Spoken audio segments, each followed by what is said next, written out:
ದೊಡ್ಡ ಜಮೀನಿದೆ ಅಂತ ಹೇಳಿದ್ರೆ ಬಹಳ ಶ್ರೀಮಂತರೇನಲ್ಲ, ದೊಡ್ಡ ಸಾಲಗಾರರು ಅಂತಾನೆ ಅರ್ಥ. ಯಾಕೆ ಕರಡಿ ಹಾವಳಿ ಜಾಸ್ತಿ. ಹಣ್ಣು ಅಂತ ಹೇಳ್ಬಿಟ್ಟು ಎಲ್ಲ ಗಿಡ ಎಲ್ಲ ಮುರಿದಾಕ್ಬಿಡುತ್ತೆ, ಹಣ್ಣು ಕಿತ್ಕೊಳಕ್ ಹೋಗುತ್ತೆ.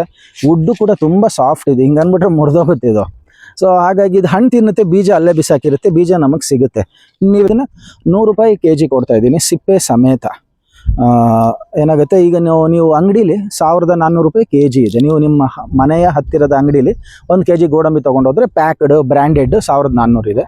ಸೊ ನೀವು ಹಾಗೆ ಸ್ವಲ್ಪ ದೊಡ್ಡ ದೊಡ್ಡ ಅಂಗಡಿಗಳಲ್ಲಿ ಹೋಗಿ ಹಂಗೆ ಮಾಡಿದ್ರೆ 1100 ಅಂತೂ ನಿಮಗೆ ಹೋಲ್ಸೇಲಾಗಿ ಸಿಗುತ್ತೆ 10 kg ತೊಗೊಂಡ್ರೆ. ಮತ್ತು ನಾನು 100 ರೂಪಾಯಿ ಕೊಡ್ತಿದ್ದೀನಲ್ಲ, ಅದ ಸೀಮೆನೇ ಇದು, ಬಯಲು ಸೀಮೆ.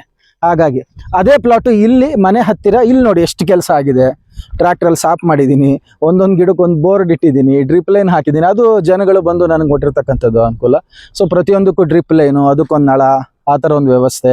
ಆ ಕಡೆ ಅಲ್ಲೆಲ್ಲ ಕೆಲಸ ಜಾಸ್ತಿ. ಇದು ಸೆಷನ್ ಸರ್ಕಲ್, ಈ ಒಂದು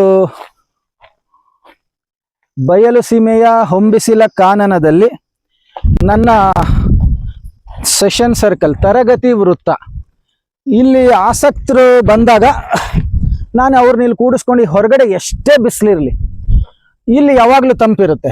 ಸುತ್ತಲೂ 360 ಡಿಗ್ರಿನೂ ನೆರಳು ಇದ್ದೇ ಇರುತ್ತೆ. ಸೂರ್ಯ ಆ ಕಡೆ ಬರಲಿ, ಈ ಕಡೆ ಕುತ್ಕೊಂತೀವಿ, ಬಂದರೆ ಆ ಕಡೆ ಹೋಗ್ತೀವಿ. ಇಲ್ಲಿ ಗಮನಿಸ್ಬೋದು, ಇಲ್ಲಿ ಕರಡಿ ಕೆತ್ತಿದೆ ನೋಡಿ. ಇದು ಕರಡಿ ಕೆತ್ತಿರೋದು, ಅದಕ್ಕೆ ಗೆದ್ಲು ಅಂದ್ರೆ ತುಂಬಾ ಇಷ್ಟ. ಇಲ್ಲೆಲ್ಲ ನಮಗೆ ಕರಡಿ ಮಾಡಿರೋದು.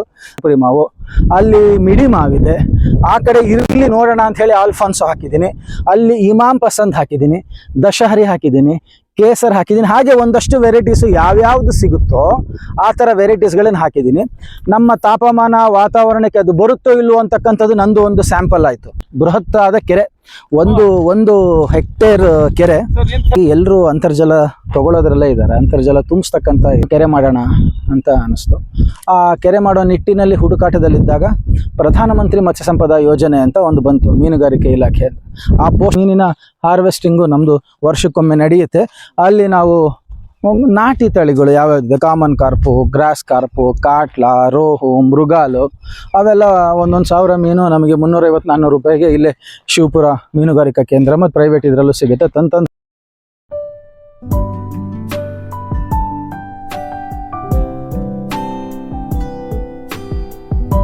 ಇದು ನಮ್ಮ ಶ್ರೀ ಫಾರ್ಮ್ ಗೋಡಂಬಿ ತೋಟ.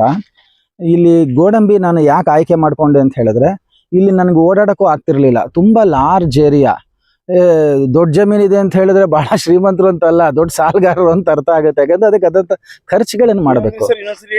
ದೊಡ್ಡ ಜಮೀನಿದೆ ಅಂತ ಹೇಳಿದ್ರೆ ಬಹಳ ಶ್ರೀಮಂತರು ಏನಲ್ಲ, ದೊಡ್ಡ ಸಾಲಗಾರರು ಅಂತಾನೆ ಅರ್ಥ. ಯಾಕಂದ್ರೆ ಇಲ್ಲಿ ಅಷ್ಟು ಅಮೌಂಟ್ ಆಫ್ ಲೇಬರ್ಸ್ ಇನ್ವಾಲ್ವ್ ಆಗಬೇಕಾಗತ್ತೆ. ಈಗ ಒಂದು ಗಿಡ ನಾನು ತಂದಿಲ್ಲಿ ಹಾಕಬೇಕು ಅಂದ್ರೆ ಆ ಗಿಡದ ಅಮೌಂಟು, ಗುಂಡಿ ಅಮೌಂಟು, ಗೊಬ್ಬರದ ಅಮೌಂಟು, ಅದು ನಿರ್ವಹಣೆ ಮಾಡ್ತಕ್ಕಂಥ ರೂಟೀನ್ ಅಮೌಂಟು, ಆಮೇಲೆ ಆ ಒಂದು ಫಲ ಕಿತ್ಬಿಟ್ಟು ತೊಗೊಂಡು ಹೋಗೋದಕ್ಕೆ ಸಣ್ಣ ಪ್ರಮಾಣದಲ್ಲಿದ್ದರೆ ಸಣ್ಣ ಖರ್ಚು, ದೊಡ್ಡ ಪ್ರಮಾಣದಲ್ಲಿದ್ದರೆ ದೊಡ್ಡ ಖರ್ಚು. ಹಾಗಾದ್ರೆ ನೀವು ಖರ್ಚು ಹಾರ್ವೆಸ್ಟ್ ಮಾಡಿದ್ಮೇಲೆ ಅದು ಬಂದ್ಬಿಡುತ್ತೆ, ಅದು ಮಾರ್ಕೆಟ್ ಏರಿಳಿತದ ಮೇಲೆ ನಿಂತಿರುತ್ತೆ. ಹಾಗಾಗಿ ಜಾಗ ಜಾಸ್ತಿ ಆದಷ್ಟು ನಮಗೆ ಖರ್ಚು ಲಾಸು ಹೆಚ್ಚಿರುತ್ತೆ. ಓವರಾಲ್ ಆಗಿ ಎಕ್ಸೆಪ್ಷನ್ಸ್ ಇದ್ದಾರೆ, ಎಲ್ಲ ಕಡೆ ಇರುತ್ತೆ. ಹಾಗಾಗಿ ಸೊ ಇಲ್ಲಿ ನನಗೆ ಜಾಸ್ತಿ ಖರ್ಚಾಗಬಾರ್ದು. ಆಮೇಲೆ ಈ ಮಣ್ಣು ಕೂಡ ಇಲ್ಲಿ ಅಂಥ ಫರ್ಟೈಲ್ ಏನಲ್ಲ. ನೀವಿಲ್ಲಿ ಗಮನಿಸ್ಬೋದು, ಸ್ಯಾಂಡಿ ಲೋಮ್ ಸಾಯಿಲು, ಬಿಳಿ ಮಸಾರಿ. ಇಲ್ಲಿ ಮಳೆ ಬಿದ್ದು ಹೋಗಿ ಇದು ಏನಾಗುತ್ತೆ, ಕೊಚ್ಕೊಂಡು ಹೋಗೋ ಜಮೀನಿದು. ಮೊದಲಿಂದನೂ ಇಲ್ಲಿ ಅಷ್ಟು ಕಲ್ಟಿವೇಶನ್ ಇರಲಿಲ್ಲ, ಪಡ ಬಿಟ್ಬಿಟ್ಟಿದ್ರು. ಹಾಗೆ ಯಾವಾಗೋ ಯಾರೋ ಒಂದಷ್ಟು ಸಜ್ಜೆ ಉಕ್ಕೊಂಡು ಹೆಂಗೋ ಮಾಡ್ಕೊಂಡು ಹೋಗ್ತಾಯಿದ್ರು. ಮತ್ತು ಅಲ್ಲಲ್ಲಿ ಬಂಡೆಗಳು, ಆ ಬಂಡೆಗಳು ನಿಮ್ಗಲ್ಲಿ ದೂರದಲ್ಲಿ ಕಾಣುತ್ತೆ ನೋಡಿ. ಮತ್ತು ಪೊದೆಗಳು, ಟ್ರ್ಯಾಕ್ಟರ್ ಆಗಲಿ ಗಳೆ ಆಗಲಿ ಸೀದಾ ಒಂದು ಸಾಲು ಇಟ್ಕೊಂಡು ಹೋಗ್ತಕ್ಕಂತಹ ಪ್ಲಾಟ್ ಅಲ್ಲ ಇದು. ಹಾಗಾಗಿ ಇಲ್ಲಿ ನಾನು ಗೋಡಂಬಿ ಆಯ್ಕೆ ಮಾಡಿಕೊಂಡೆ. ಮತ್ತು ಒಂದು ಡೌಟ್ ಬರಬಹುದು, ಗೋಡಂಬಿ ಕರಾವಳಿ ತೀರದ್ದಲ್ಲ, ಇಲ್ಲಿ ಹೆಂಗೆ? ಇದು ವೆಂಗುರ್ಲಾ 4 ಅಂತ ಹೇಳಿ, ಮಹಾರಾಷ್ಟ್ರದಲ್ಲಿ ವೆಂಗುರ್ಲಾ ಅಂತ ಒಂದು ಹಳ್ಳಿ ಇದೆ. ಸೊ ಆ ವೆಂಗುರ್ಲಾ 4 ಅನ್ನೋದು ಅದು ನಮಗೆ ತುಂಬ ಜಾಸ್ತಿ ಟೆಂಪ್ರೇಚರ್ ಇದ್ರೂ ಆಗುತ್ತೆ. ಈಗ ಪುತ್ತೂರು ವೆರೈಟೀಸು, ಆ ಥರದ ವೆರೈಟೀಸ್ ಅದು ಕರಾವಳಿ ಸೂಕ್ತ, ಅಲ್ಲಿ ತುಂಬ ಚೆನ್ನಾಗಿ ಬರುತ್ತೆ.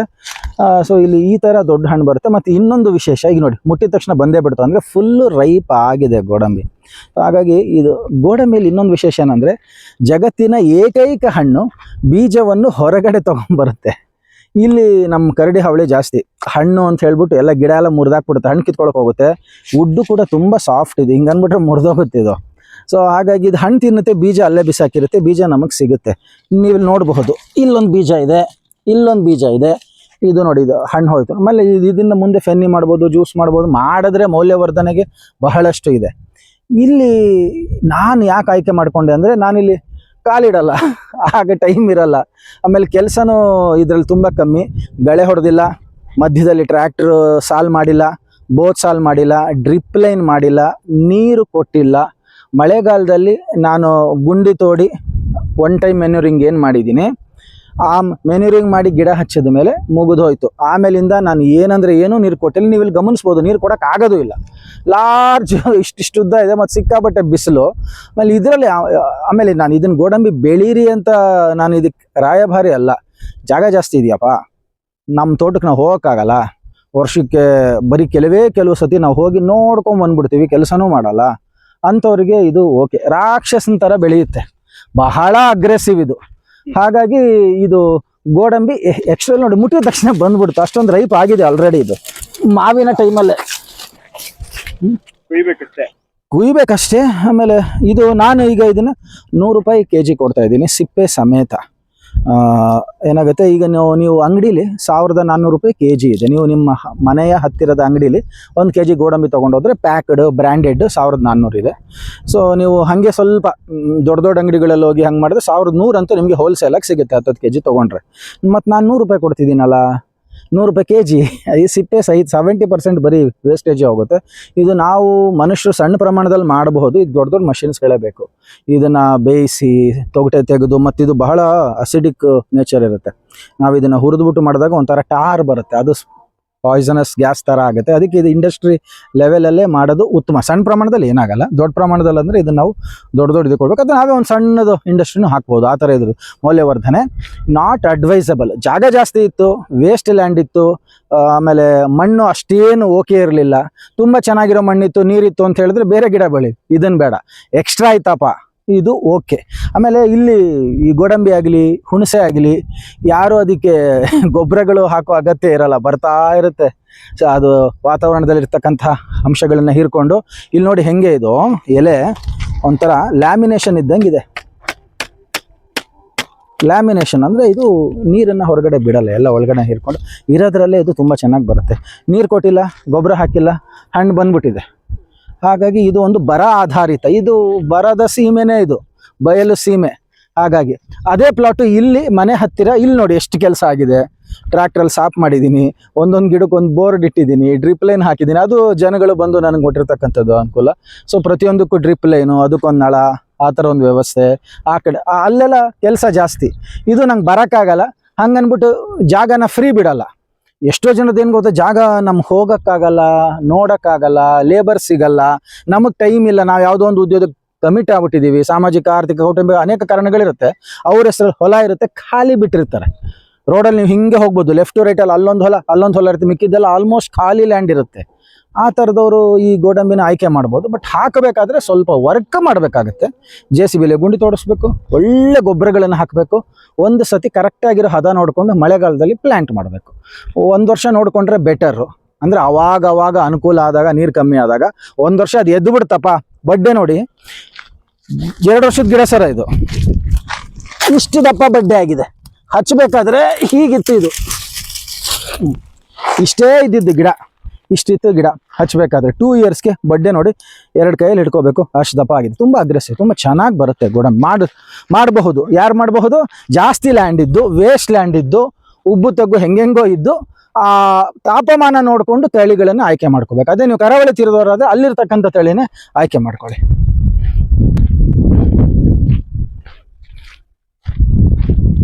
ಗೋಡಂಬಿ ಬೆಳೆ ಏನೋ ಸುಲಭವಾಗಿ ಬೆಳಿಬಹುದು, ಆದರೆ ನಮಗಿಲ್ಲಿ ಮೂಲ ನಿವಾಸಿಗಳ ಕಾಟ ಇದೆ.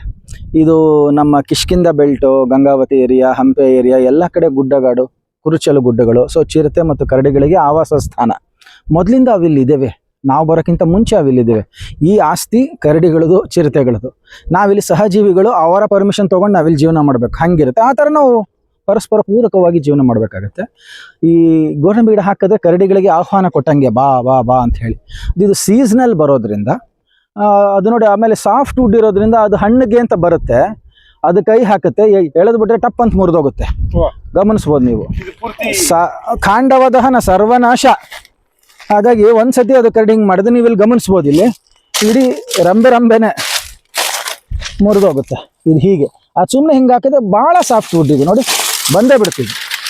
ಹೀಗೆ ಕರಡಿಗಳ ಉಪಟಳ ನಾವೇ ಅದಕ್ಕೆ ಕರಡಿದೆ ಕೆಲಸ, ನಾವೇ ಅದಕ್ಕೆ ವೀಳ್ಯ ಕೊಟ್ಟು ಕರೆದಂಗಾಗುತ್ತೆ. ಗೋಡಂಬಿ ಹೆಚ್ಚಿದ್ದೀನಿ ಬಾಯಿಲಿ ಅಂತ ಹೇಳಿ.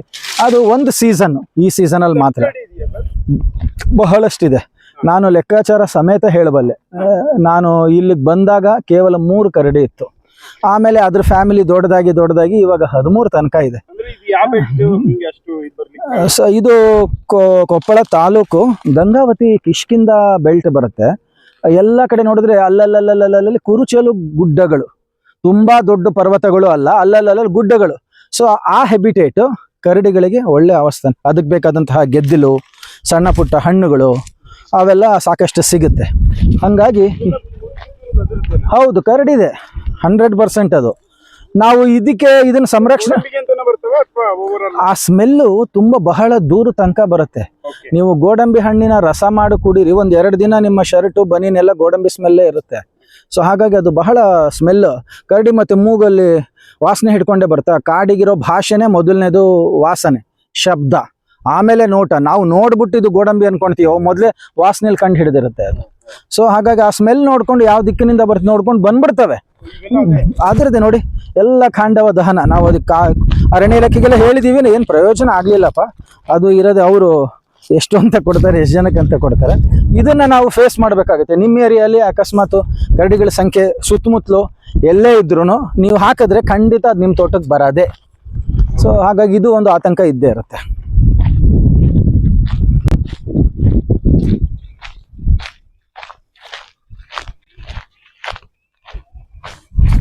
ಇಲ್ಲಿ ನಾನು ಇನ್ನೊಂದು ಕರಡಿಗಳು ಇಲ್ಲಿ ಗೋಡಂಬಿಗಿರೋದ್ರಿಂದ ಇಲ್ಲಿ ನಾನು ಖರ್ಚು ಮಾಡಿಲ್ಲ. ಗೋಡಂಬಿಗೆ ವೇಸ್ಟ್ ಜಾಗ ಇತ್ತು, ಹಾಗಾಗಿ ಚೆನ್ನಾಗಿ ಫಸಲು ಬಂದಿದೆ. ಇಲ್ಲೇ ಸೆಟಲ್ ಆಗಿರುತ್ತೆ. ನನ್ನ ಮುಖ್ಯ ಬೆಳೆಗಳು ಏನೇನಿದೆ ಅವೆಲ್ಲ ಸೇಫ್ಟಿಯಾಗಿ ಉಳಿದಿರುತ್ತೆ. ಹಾಗೆ ನಾನು ಒಂದು ಸೋಷಿಯಲ್ ಬ್ಯಾರಿಯರ್ ಕೂಡ ಮಾಡ್ಕೊಂಡಿದ್ದೀವಿ. ಸೊ ಈಗ ನಾವು ರೈತರು ಇಲ್ಲ ಅಂತ ಹೇಳಿದ್ರೆ ಯಾವ ಪ್ರಾಣಿಗಳು ಕಾಡಲ್ಲಿ ಇರೋಕ್ಕಾಗಲ್ಲ. ಅವು ಸಾಯಂಕಾಲ ಆದಮೇಲೆ ಕತ್ಲಾದ್ಮೇಲೆ ಕಾಡಿಂದ ಹೊರಗಡೆ ಬರುತ್ತೆ. ಆಹಾರ ಇರೋದು ರೈತರ ಭೂಮಿಯಲ್ಲೇ. ಸೊ ಫಾರೆಸ್ಟ್ ಅವರು ಪ್ರಾಣಿಗಳನ್ನ ಸಾಕ್ತಿಲ್ಲ ನನ್ನ ಪ್ರಕಾರ. ಇದು ನನ್ನ ವೈಯಕ್ತಿಕ ಅನಿಸಿಕೆ. ರೈತರಿಂದನೇ ಪ್ರಾಣಿಗಳೆಲ್ಲ ಉಳಿದಿರೋದು. ರೈತನಿಗೆ ಲಾಸ್ ಆದ್ರೂ ಪರವಾಗಿಲ್ಲ, ಅಲೋ ಮಾಡ್ತಿದ್ದಾನೆ, ನಡೀತಿದೆ. ಖಂಡಿತ ಲಾಸ್ ಆಗುತ್ತೆ ತುಂಬಾ. ಆ ಪ್ರಾಣಿಗಳಿಗೆ ಫೆನ್ಸ್ ಎಲ್ಲ ಇರಲ್ಲ, ಅವನ ಶಕ್ತಿ ಇರಲ್ಲ ಮಾಡ್ಕೊಳಕ್ಕೆ. ಈಗ ನನಗೂ ಇಷ್ಟು ದೊಡ್ಡ ಏರಿಯಾಗೆ ಫೆನ್ಸ್ ಮಾಡ್ಕೊಳಕ್ಕೆ 10 ವರ್ಷ ಆದ್ರೂ ಆಗ್ತಿಲ್ಲ. ಒಂದೊಂದು ಕಂಬಗಳು ಲೆಕ್ಕ ಹಾಕೊಂಡ್ರೆ, ಅದು ತಂತಿ ಲೇಬರು ಎಲ್ಲ ಲೆಕ್ಕ ಹಾಕೊಂಡ್ರೆ 1,000 ರೂಪಾಯಿ ತನಕ ಹೋಗುತ್ತೆ. ನಾವು ಅಷ್ಟು ದೊಡ್ಡ ಪ್ರಮಾಣದಲ್ಲಿ ಮಾಡಬೇಕು ಅಂತ ಹೇಳಿದ್ರೆ ಅದನ್ನ ತೊಗೊಂಬರ್ಬೇಕು, ನಾಟಿ ಮಾಡಬೇಕು, ಒಳ್ಳೆ ಡೈಮಂಡ್ ಮೆಶ್ ಹಾಕಬೇಕು, ಅವನ್ನೆಲ್ಲ ಲೆಕ್ಕ ಹಾಕೊಂಡ್ರೆ ಎಷ್ಟು 1 ಎಕರೆಗೆ ಏನಿಲ್ಲ ಅಂದ್ರೂ ಒಂದು 150 ಕಂಬಗಳು ಬೇಕು. ಲೆಕ್ಕ ಹಾಕೊಳ್ಳಿ ಎಷ್ಟೆಷ್ಟಾಗುತ್ತೆ. 42 ಎಕರೆ ಇದೆ. ಹಂಗೆ ನಾನು ಗುತ್ತಿಗೆ ತೊಗೊಂಡಿರೋದು ಲೆಕ್ಕ ಹಾಕೊಂಡ್ರೆ 120 ಎಕರೆ. ಫೆನ್ಸ್ ಮಾಡೋಕ್ಕೆ ಆಗಲ್ಲ. ಇದು ನನ್ನ ಸೋಷಿಯಲ್ ಫೆನ್ಸಿಂಗ್. ಇದು ಬಸವನಪಾದ ಗಿಡ, ಆರಿ ಗಿಡ ಅಂತ ಕರೀತಾರೆ. ನನ್ನ ಸೆಷನ್ ಸರ್ಕಲ್ ಈ ಒಂದು ಬಯಲು ಸೀಮೆಯ ಹೊಂಬಿಸಿಲ ಕಾನನದಲ್ಲಿ ನನ್ನ ಸೆಷನ್ ಸರ್ಕಲ್ ತರಗತಿ ವೃತ್ತ. ಇಲ್ಲಿ ಆಸಕ್ತರು ಬಂದಾಗ ನಾನು ಅವ್ರನ್ನ ಇಲ್ಲಿ ಕೂಡಿಸ್ಕೊಂಡು ಹೊರಗಡೆ ಎಷ್ಟೇ ಬಿಸಿಲಿರಲಿ ಇಲ್ಲಿ ಯಾವಾಗಲೂ ತಂಪಿರುತ್ತೆ. ಸುತ್ತಲೂ 360 ಡಿಗ್ರಿನೂ ನೆರಳು ಇದ್ದೇ ಇರುತ್ತೆ. ಸೂರ್ಯ ಆ ಕಡೆ ಬರಲಿ, ಈ ಕಡೆ ಕುತ್ಕೊಳ್ತೀವಿ, ಬಂದರೆ ಆ ಕಡೆ ಹೋಗ್ತೀವಿ. ಹಾಗಾಗಿ ತಂಪಾದ ವಾತಾವರಣ, ತಂಗಾಳಿ ಬೀಸುತ್ತೆ. ಇಲ್ಲಿ ನನ್ನ ತರಗತಿಗಳನ್ನು ಮಾಡ್ತೀನಿ. ರೈತನಾಗಿ ಏನು ತರಗತಿ ಮಾಡ್ತೀರಾ? ನಾನು ನಡೆದು ಬಂದ ಹಾದಿ ಏನಿದೆ ಆ ವಿಚಾರ ವಿನಿಮಯಗಳಾಗುತ್ತೆ. ಮತ್ತು ಆಮೇಲೆ ನಮ್ಮ ಸಮಾನ ಮನಸ್ಕರ ರೈತರ ಕೂಟುಗಳೇನಿವೆ ಅವು ಬಂದಿಲ್ಲಿ ನಾವು ವಿಚಾರ ವಿನಿಮಯಗಳು ಮಾಡ್ಕೊತೀವಿ. ಇಲ್ಲಿ ಹೆಚ್ಚು ಕಮ್ಮಿ ಒಂದು 365 ಡೇಸಲ್ಲಿ ಒಂದು 50% ಅಂದರೆ 150 ದಿನಕ್ಕಿಂತ ಹೆಚ್ಚು ಶಾಲಾ ಮಕ್ಕಳುಗಳ ಪ್ರವಾಸ ಇರುತ್ತೆ. ಇಲ್ಲೇ ಸೊಂಡೂರು ತಾಲೂಕಿಂದ ಒಂದು ದಿನ 1022 ಮಕ್ಕಳು ಬಂದಿದ್ರು ಇಲ್ಲಿ. ಸೊ ಅಷ್ಟು ಜನನ ಹ್ಯಾಂಡ್ಲ್ ಮಾಡಿದ್ವಿ. ಮೊದಲೇ ಎಲ್ಲ ನಾವು ಬೇಸ್ ವೈಸು ಸಿಸ್ಟಮ್ ಮಾಡಿ ಅವ್ರಿಗೆ ಏನು ಕಲಿಸ್ತೀವಿ ನಾವು? ಮಣ್ಣಿನ ಸಂರಕ್ಷಣೆ, ನೀರಿನ ಸಂರಕ್ಷಣೆ, ಜೀವ ವೈವಿಧ್ಯತೆ, ಗಿಡ ಮರಗಳು ಯಾವ ರೀತಿ ಬೆಳೆಯುತ್ತೆ, ಮುಂಗಾರು ಹಿಂಗಾರು, ಋತುಮಾನ, ಸೂರ್ಯ ಯಾವ ಡೈರೆಕ್ಷನ್ ಚೇಂಜ್ ಆಗ್ತಾನೆ, ಗಾಳಿ ಯಾವ ದಿಕ್ಕಲ್ಲಿ ಬೀಸುತ್ತೆ, ಆಗ್ನೇಯ ಮಾರುತಗಳೇನು, ನೈಋತ್ಯ ಮಾರುತಗಳೇನು, ರಾತ್ರಿ ಹೊತ್ತಾಯಿತು ಅಂತ ಹೇಳಿದೆ ಕೆಸಿಯೋಪಿಯಾ, ಆಂಡ್ರೋಮಿಯಾ, ಈ ಥರದ್ದು ಮಕ್ಕಳಿಗೆ ಆಸಕ್ತಿ ನಾವು ಪ್ರಕೃತಿ ಪಾಠಗಳನ್ನು ಮಾಡ್ತೀವಿ. ಸೊ ಹಾಗಾಗಿ ನನ್ನದೇ ಆದಂತಹ ಸಮಾನ ಮನಸ್ಕರ ಟೀಮ್ ಇದೆ. ಅವರು ಬಂದು ಅವರು ಸಹಕಾರ ಕೊಡ್ತಾರೆ. ಆಕಳದ ಬಗ್ಗೆ ಹೇಳ್ಕೊಡ್ತೀವಿ, ಜೇನಿನ ಬಗ್ಗೆ ಹೇಳ್ಕೊಡ್ತೀವಿ, ಮಕ್ಕಳಿಗೆ ಒಂದಷ್ಟು ಪ್ರಚೋದಿಸ್ತೀವಿ ಈ ವಿಚಾರಗಳ ಬಗ್ಗೆ. ಇವಾಗ ನಿಮಗೆ ಗೊತ್ತಿದೆ ತಾಂತ್ರಿಕ ಬಹಳ ಮುಂದೆ ಹೊರದಿರೋದ್ರಿಂದ ಈ ಟ್ಯಾಬ್ಲೆಟು, ಮೊಬೈಲು, ಲ್ಯಾಪ್ಟಾಪು ಇದ್ರ ಬಗ್ಗೆ ಹೆಚ್ಚು ಆಕರ್ಷಿತರಾಗ್ತಾರೆ. ಅದನ್ನು ಬಿಟ್ಟು ಕೂಡ ಜೀವನ ಇದೆ, ಅದು ತುಂಬ ಸುಂದರವಾಗಿದೆ ಅಂತಕ್ಕಂಥದ್ದು ಬೆಳೆಯುವ ಸಿರಿ ಮೊಳಕೆಯಲ್ಲಿ ನಾವು ಮಕ್ಕಳಿಗೆ ಫೀಡ್ ಮಾಡಬೇಕು. ಯಾವುದೇ ಸಂಸ್ಥೆಗಳಿಗೆ ಇಷ್ಟೆಲ್ಲ ಜಾಗ ಇರಲ್ಲ, ಅನುಕೂಲಗಳಿಗಿರಲ್ಲ. ಒಂದು ಕುದುರೆ ಲಾಯ, ಹಸು ಸಾಕೋದು ಅವೆಲ್ಲ ಆಗಲ್ಲ ಅವ್ರುಗಳಿಗೆ. ಹಾಗಾಗಿ ನಮ್ಮಲ್ಲಿ ಈ ಜಾಗ ಇದೆ, ಇಲ್ಲಿ ಏನಿದೆ ಅದನ್ನು ಪರಿಚಯ ಮಾಡಿಕೊಡ್ತೀವಿ. ಹಾಗಾಗಿ ಇದು ನಮ್ಮ ಕ್ಲಾಸ್ ರೂಮು, ನಿಸರ್ಗದ class room, open class room. ಇದು ಅಂಡರ್ ದ ಟ್ರೀ. ಇದು ವರ್ತುಲಾಕಾರದಲ್ಲಿದೆ, ಅಲ್ಲಿ ವೇದಿಕೆ ಆಕಾರದಲ್ಲಿದೆ, ಇನ್ನೊಂದು ಶೇಡ್ ಲೆವೆಲ್. ಸೊ ಎಲ್ಲ ಥರನೂ ಬೇರೆ ಬೇರೆ ಆಕಾರಗಳಲ್ಲಿ ಎಲ್ಲ ಓಪನ್ ಥಿಯೇಟರ್. ಒಂದು ನಮ್ಮದು ಗೋಶಾಲೆ, ಆಕಳು ಮನೆ ಏನು ಕರಿತೀನಿ ನಾನು, ಅಲ್ಲಿ ಒಂದು 250-300 ಜನ ಕುಳಿತುಕೊಂಡು ಕೇಳಬಹುದು. ಅಲ್ಲಿ ಗಿವಿಂಗ್ ಆ್ಯಂಡ್ ಟೇಕಿಂಗ್ ಪಾಲಿಸಿ ಹೆಂಗಿರುತ್ತೆ, ಒಬ್ಬರು ಹೇಳ್ತೀವಿ ಇನ್ನೆಲ್ಲರೂ ಕೇಳಿಸ್ಕೊಳ್ತಾ ಇರ್ತಾರೆ. ಇಲ್ಲಿ ವಿಚಾರ ವಿನಿಮಯ ಸಂವಾದದ ಮುಖಾಂತರ ಆಗುತ್ತೆ. ಇನ್ನೊಂದು ಓಪನ್ ಥಿಯೇಟ್ರ್, ಆ ಕಡೆ ಒಂದು ದೊಡ್ಡ ಮರದ ಕೆಳಗಡೆ ಸಾಲಿಗೆ ಹಾಕಿದ್ದೀವಿ, ನಮ್ಮ ಗ್ರೂಪ್ ಫೋಟೋಗಳಿರಲಿ ಮತ್ತೊಂದಿರಲಿ. ಆ ಥರದ್ದು ನಾವು ಇಡೀ ತೋಟನ ಒಂಥರ ಕಲಿಕಾ ಕೇಂದ್ರವಾಗಿ, ತರಬೇತಿ ಕೇಂದ್ರವಾಗಿ, ನಾವು ನಡೆದು ಬಂದ ಹಾದಿಯನ್ನು ಪರಿಚಯ ಮಾಡಿಕೊಳ್ಳುವ ಒಂದು ಪೂರಕವಾಗಿ ಅಲ್ಲಲ್ಲಿ ಈ ಥರ ತಂಗುದಾಣಗಳನ್ನು, ನೆರಳಿನ ಆವರಣಗಳನ್ನು ಮಾಡಿಟ್ಕೊಂಡಿದ್ದೀವಿ. ಇಲ್ಲಿ ಹಾರಿಗಿಡದ ಕೆಳಗಡೆ ಯಾಕೆ ಮಾಡಿದ್ದೀನಿ ಅಂದರೆ, ಮೊದಲಿಲ್ಲಿ ಅಭೇದ್ಯ ಪೊದೆ ಇತ್ತು, ನೀವು ಅಲ್ಲಿ ದೂರದಲ್ಲಿ ನೋಡಬಹುದು. ಅವೆಲ್ಲ ಅಲ್ಲಿ ಪೊದೆಗಳಿದೆಲ್ಲ ಆ ಥರ ಇತ್ತು, ಇಲ್ಲಿ ಬರೋಕ್ಕೆ ಹೆದರ್ಕೊಳ್ತಾ ಇದ್ರು. ಸೊ ಒಂದು ಕರೆಕ್ಟಾಗಿರೋ ಗಿಡನ ಸೆಲೆಕ್ಟ್ ಮಾಡಿಕೊಂಡು ಸುತ್ತಮುತ್ತಲೆಲ್ಲ ಕ್ಲೀನ್ ಮಾಡಿಕೊಂಡು ಇರೋ ಮೆಟೀರಿಯಲಲ್ಲೇ ಈ ಒಂದು ಆವರಣ, ಇದಕ್ಕೇನು ಸಪ್ರೇಟ್ ಖರ್ಚೇನು ಮಾಡಿಲ್ಲ. ಒಂದು ಕ್ಲಾಸ್ ರೂಮ್ಗೆ ಏನೇನು ಖರ್ಚಾಗಬೇಕು ಇರೋ ಫೆಸಿಲಿಟಿಲೇ ಸಿಂಪಲಾಗಿ ಮಾಡ್ಕೊಂಡಿದ್ದೀವಿ. ಆರಾಮಾಗಿ ಒಂದು 60 ಜನ ಕುಳಿತುಕೋಬಹುದು. ಈ ಜಾಗ ಯಾಕೆ ಆಯ್ಕೆ ಮಾಡ್ಕೊಂಡೆ ಅಂದರೆ, ಇಲ್ಲಿ ಕೃಷಿ ಇದೆ. ಇವಾಗೇನು ಪಟಾ ಬೈಲು ಕಾಣಿಸ್ತಿದೆ, ಇಲ್ಲಿ ನೀವು ಸ್ಪ್ರಿಂಕ್ಲರು ನೋಡ್ಬೋದು. ಇಲ್ಲಿ ನಾವು ಶೇಂಗಾ ಬೆಳೆದಿದ್ವಿ, ಅಲ್ಲಿ ದೂರದಲ್ಲಿ ಒಂದಷ್ಟು ಪಕ್ಷಿಗಳು ಶೇಂಗಾ, ಇನ್ನ ಉಳಿದಿರೋ ಶೇಂಗಾನ ಕಿತ್ಕೊಂಡು ತಿಂತಾ ಇದೆ ನೋಡಿ. ಇಲ್ಲಿ ಅಗ್ರಿಕಲ್ಚರ್ ಬಗ್ಗೆ ನಾನು ಮಾತಾಡಬಹುದು ಇದೇ ಜಾಗದಲ್ಲಿ ಕೂತ್ಕೊಂಡು. ಆಮೇಲೆ ಆ ಕಡೆ ತೋರಿಸ್ತಾ ಹಾರ್ಟಿಕಲ್ಚರ್ ಬಗ್ಗೆ ಮಾತಾಡಬಹುದು, ನೀರಾವರಿ ಹಾರ್ಟಿಕಲ್ಚರ್ ಬಗ್ಗೆನೂ ಮಾತಾಡ್ಬೋದು, ನೀರಾವರಿ ಇಲ್ಲದ ಹಾರ್ಟಿಕಲ್ಚರ್ ಬಗ್ಗೆನೂ ಮಾತಾಡಬಹುದು. ದೂರದಲ್ಲಿ ನಮ್ಮ ಅಗ್ರಿ ಟೂರಿಸಂ ಕೂಡ ಕಾಣುತ್ತೆ. ಆಮೇಲೆ ಈಗ ಸಿನ್ನೂರು, ಗಂಗಾವತಿ, ರಾಯಚೂರು, ಮಾನ್ವಿ ಆ ಕಡೆ ಬೆಲ್ಟಪ್, ಅವರೆಲ್ಲ ಗದ್ದೆಯಲ್ಲಿ ಫೇಮಸ್ಸು. ಗದ್ದೆ ಬಗ್ಗೆನೂ ಮಾತಾಡಬಹುದು. ಯಾವ ಟಾಪಿಕ್ ಬೇಕು ಹೇಳಿ ಆ ಟಾಪಿಕ್ ಬಗ್ಗೆ ನಾವು ಅವರಿಗೆ ವಿಚಾರ ವಿನಿಮಯ ಅಥವಾ ನಮ್ಮ ಅನುಭವ ಹಂಚ್ಕೋಬಹುದು. ನಮಗೆ ಗೊತ್ತಿರೋದು ನಾವು ಹೇಳ್ತೀವಿ, ನಮಗೆ ಗೊತ್ತಿಲ್ಲ ಅಂಥೇಳಿ ರಿಸೋರ್ಸನ್ನು ಕರ್ಕೊಂಡ್ಬಂದು ನಾವು ಸೆಟ್ ಮಾಡಿಕೊಡ್ತೀವಿ. ಆ ಥರದ್ದು ಇಲ್ಲಿ ನಡೀತಾ ಇದೆ. ಆಮೇಲೆ ಆ ಕೆರೆ, ಅದು ನ್ಯಾಚುರಲ್ ಕೆರೆ. ಜೌಗು ಪ್ರದೇಶದ ಮಹತ್ವದ ಬಗ್ಗೆ ನಾವು ತಿಳಿಸ್ಕೊಡ್ಬಹುದು. ನಾವು ಕೃಷಿ ಹೊಂಡ ಮಾಡಿದ್ವಿ, ಅದಕ್ಕೊಂದು ಟಾರ್ಪಾಲ್ ಹಾಕಿದ್ವಿ, ಊರು ಮಧ್ಯೆ ಯಾವುದೋ ಒಂದು ಕೆರೆಗೆ ನೀಟಾಗಿ ಕಲ್ಲು ಕಟ್ಬಿಟ್ಟು ಸಿಮೆಂಟ್ ಹಾಕಿದ್ವಿ ಅಂತ ಹೇಳಿದ್ರೆ ಅದರಲ್ಲಿ ಜೌಗು ಪ್ರದೇಶ ಇರಲ್ಲ. ಜೌಗು ಪ್ರದೇಶ ಸೂಸು ಮಣ್ಣು, ಸಣ್ಣ ಪುಟ್ಟ ಪಕ್ಷಿಗಳಿಗೆ, ದುಂಬಿಗಳಿಗೆ, ಚಿಟ್ಟೆಗಳಿಗೆ ಬಹಳ ಮಹತ್ವ. ಆ ಮಣ್ಣಿನಲ್ಲಿರ್ತಕ್ಕಂಥ ಲವಣಾಂಶಗಳನ್ನು ಅದು ಹೀರಿಕೊಂಡು ತನ್ನ ಆಹಾರ ಆಗಲಿ ಅಥವಾ ರೀಪ್ರೊಡಕ್ಷನ್ ಕೆಪಾಸಿಟಿ ಆಗಲಿ ಬೆಳೆಸ್ಕೊಳ್ತಕ್ಕಂಥದ್ದು ಒಂದು ಪ್ರಥಾ ಇದೆ. ಹಾಗಾಗಿ ಈ ಒಂದು ಜಾಗದಿಂದ ಸುತ್ತಮುತ್ತಲು ಈ ಕಡೆ ಅಗ್ರಿಕಲ್ಚರು, ಹಾರ್ಟಿಕಲ್ಚರು, IFS ಮಾಡೆಲ್ಗಳು, ಪ್ಯಾಡಿ ಮಾಡೆಲ್ಗಳು ಮತ್ತು ಪಕ್ಷಿ ವೈವಿಧ್ಯತೆ ಪ್ರತಿಯೊಂದನ್ನು ನಾವಿಲ್ಲಿ ಕೂತಲ್ಲಿಂದನೇ ಪರಿಚಯಿಸಬಹುದು. ಇಲ್ಲಿಂದನೇ ಒಂದು ಕ್ಲಾಸ್ ಆದಮೇಲೆ ಅಲ್ಲಿ ಕರ್ಕೊಂಡು ಹೋಗ್ಬೋದು, ಪ್ರಾಕ್ಟಿಕಲ್ ಮತ್ತೆ ಕರ್ಕೊಂಡ್ಬರ್ಬೋದು. ಹಾಗೆ ಈ ಥರ ಸೂರ್ಯ ಹೆಂಗೆ 24 ದಿಕ್ಕಿರುತ್ತೆ ಆ ಥರ 24 ಕಡೆನೂ ಎಲ್ಲರೂ ಕರ್ಕೊಂಡೋಗಿ ಮಕ್ಳು ಕರ್ಕೊಂಡು ಅವ್ರಿಗೆ ಆ್ಯಕ್ಟಿವಿಟಿ ಕೊಡ್ಬೋದು.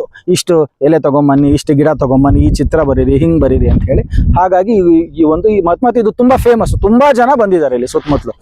ಅನೇಕ ವಿದ್ಯಾರ್ಥಿಗಳಾಗಲಿ, ಇಂಜಿನಿಯರಿಂಗ್ ಸ್ಟೂಡೆಂಟ್ಸ್ ಆಗಲಿ, ಕೃಷಿ ಅಧಿಕಾರಿಗಳಾಗಲಿ, ಅವರ ಕೃಷಿ ಸಖಿ, ಪಶು ಸಖಿ, ಭೂ ಸಖಿ ಆ ಥರದ ಟೀಮ್ಗಳೇನಿದೆ, ಆತ್ಮ ಟೀಮ್ ಏನಿದೆ, ರೈತ ಸಂಪರ್ಕ ಕೇಂದ್ರದವರು, ಕೃಷಿ ವಿಜ್ಞಾನ ಕೇಂದ್ರದವರು, ಆ ಥರ ಜನ ಕರ್ಕೊಂಡ್ಬರ್ತಾರೆ. ಎಲ್ಲರದ್ದು ಸಪೋರ್ಟು ಇದೆ, ಅನೇಕ ಇಲಾಖೆಗಳ ಸಪೋರ್ಟು ಇದೆ.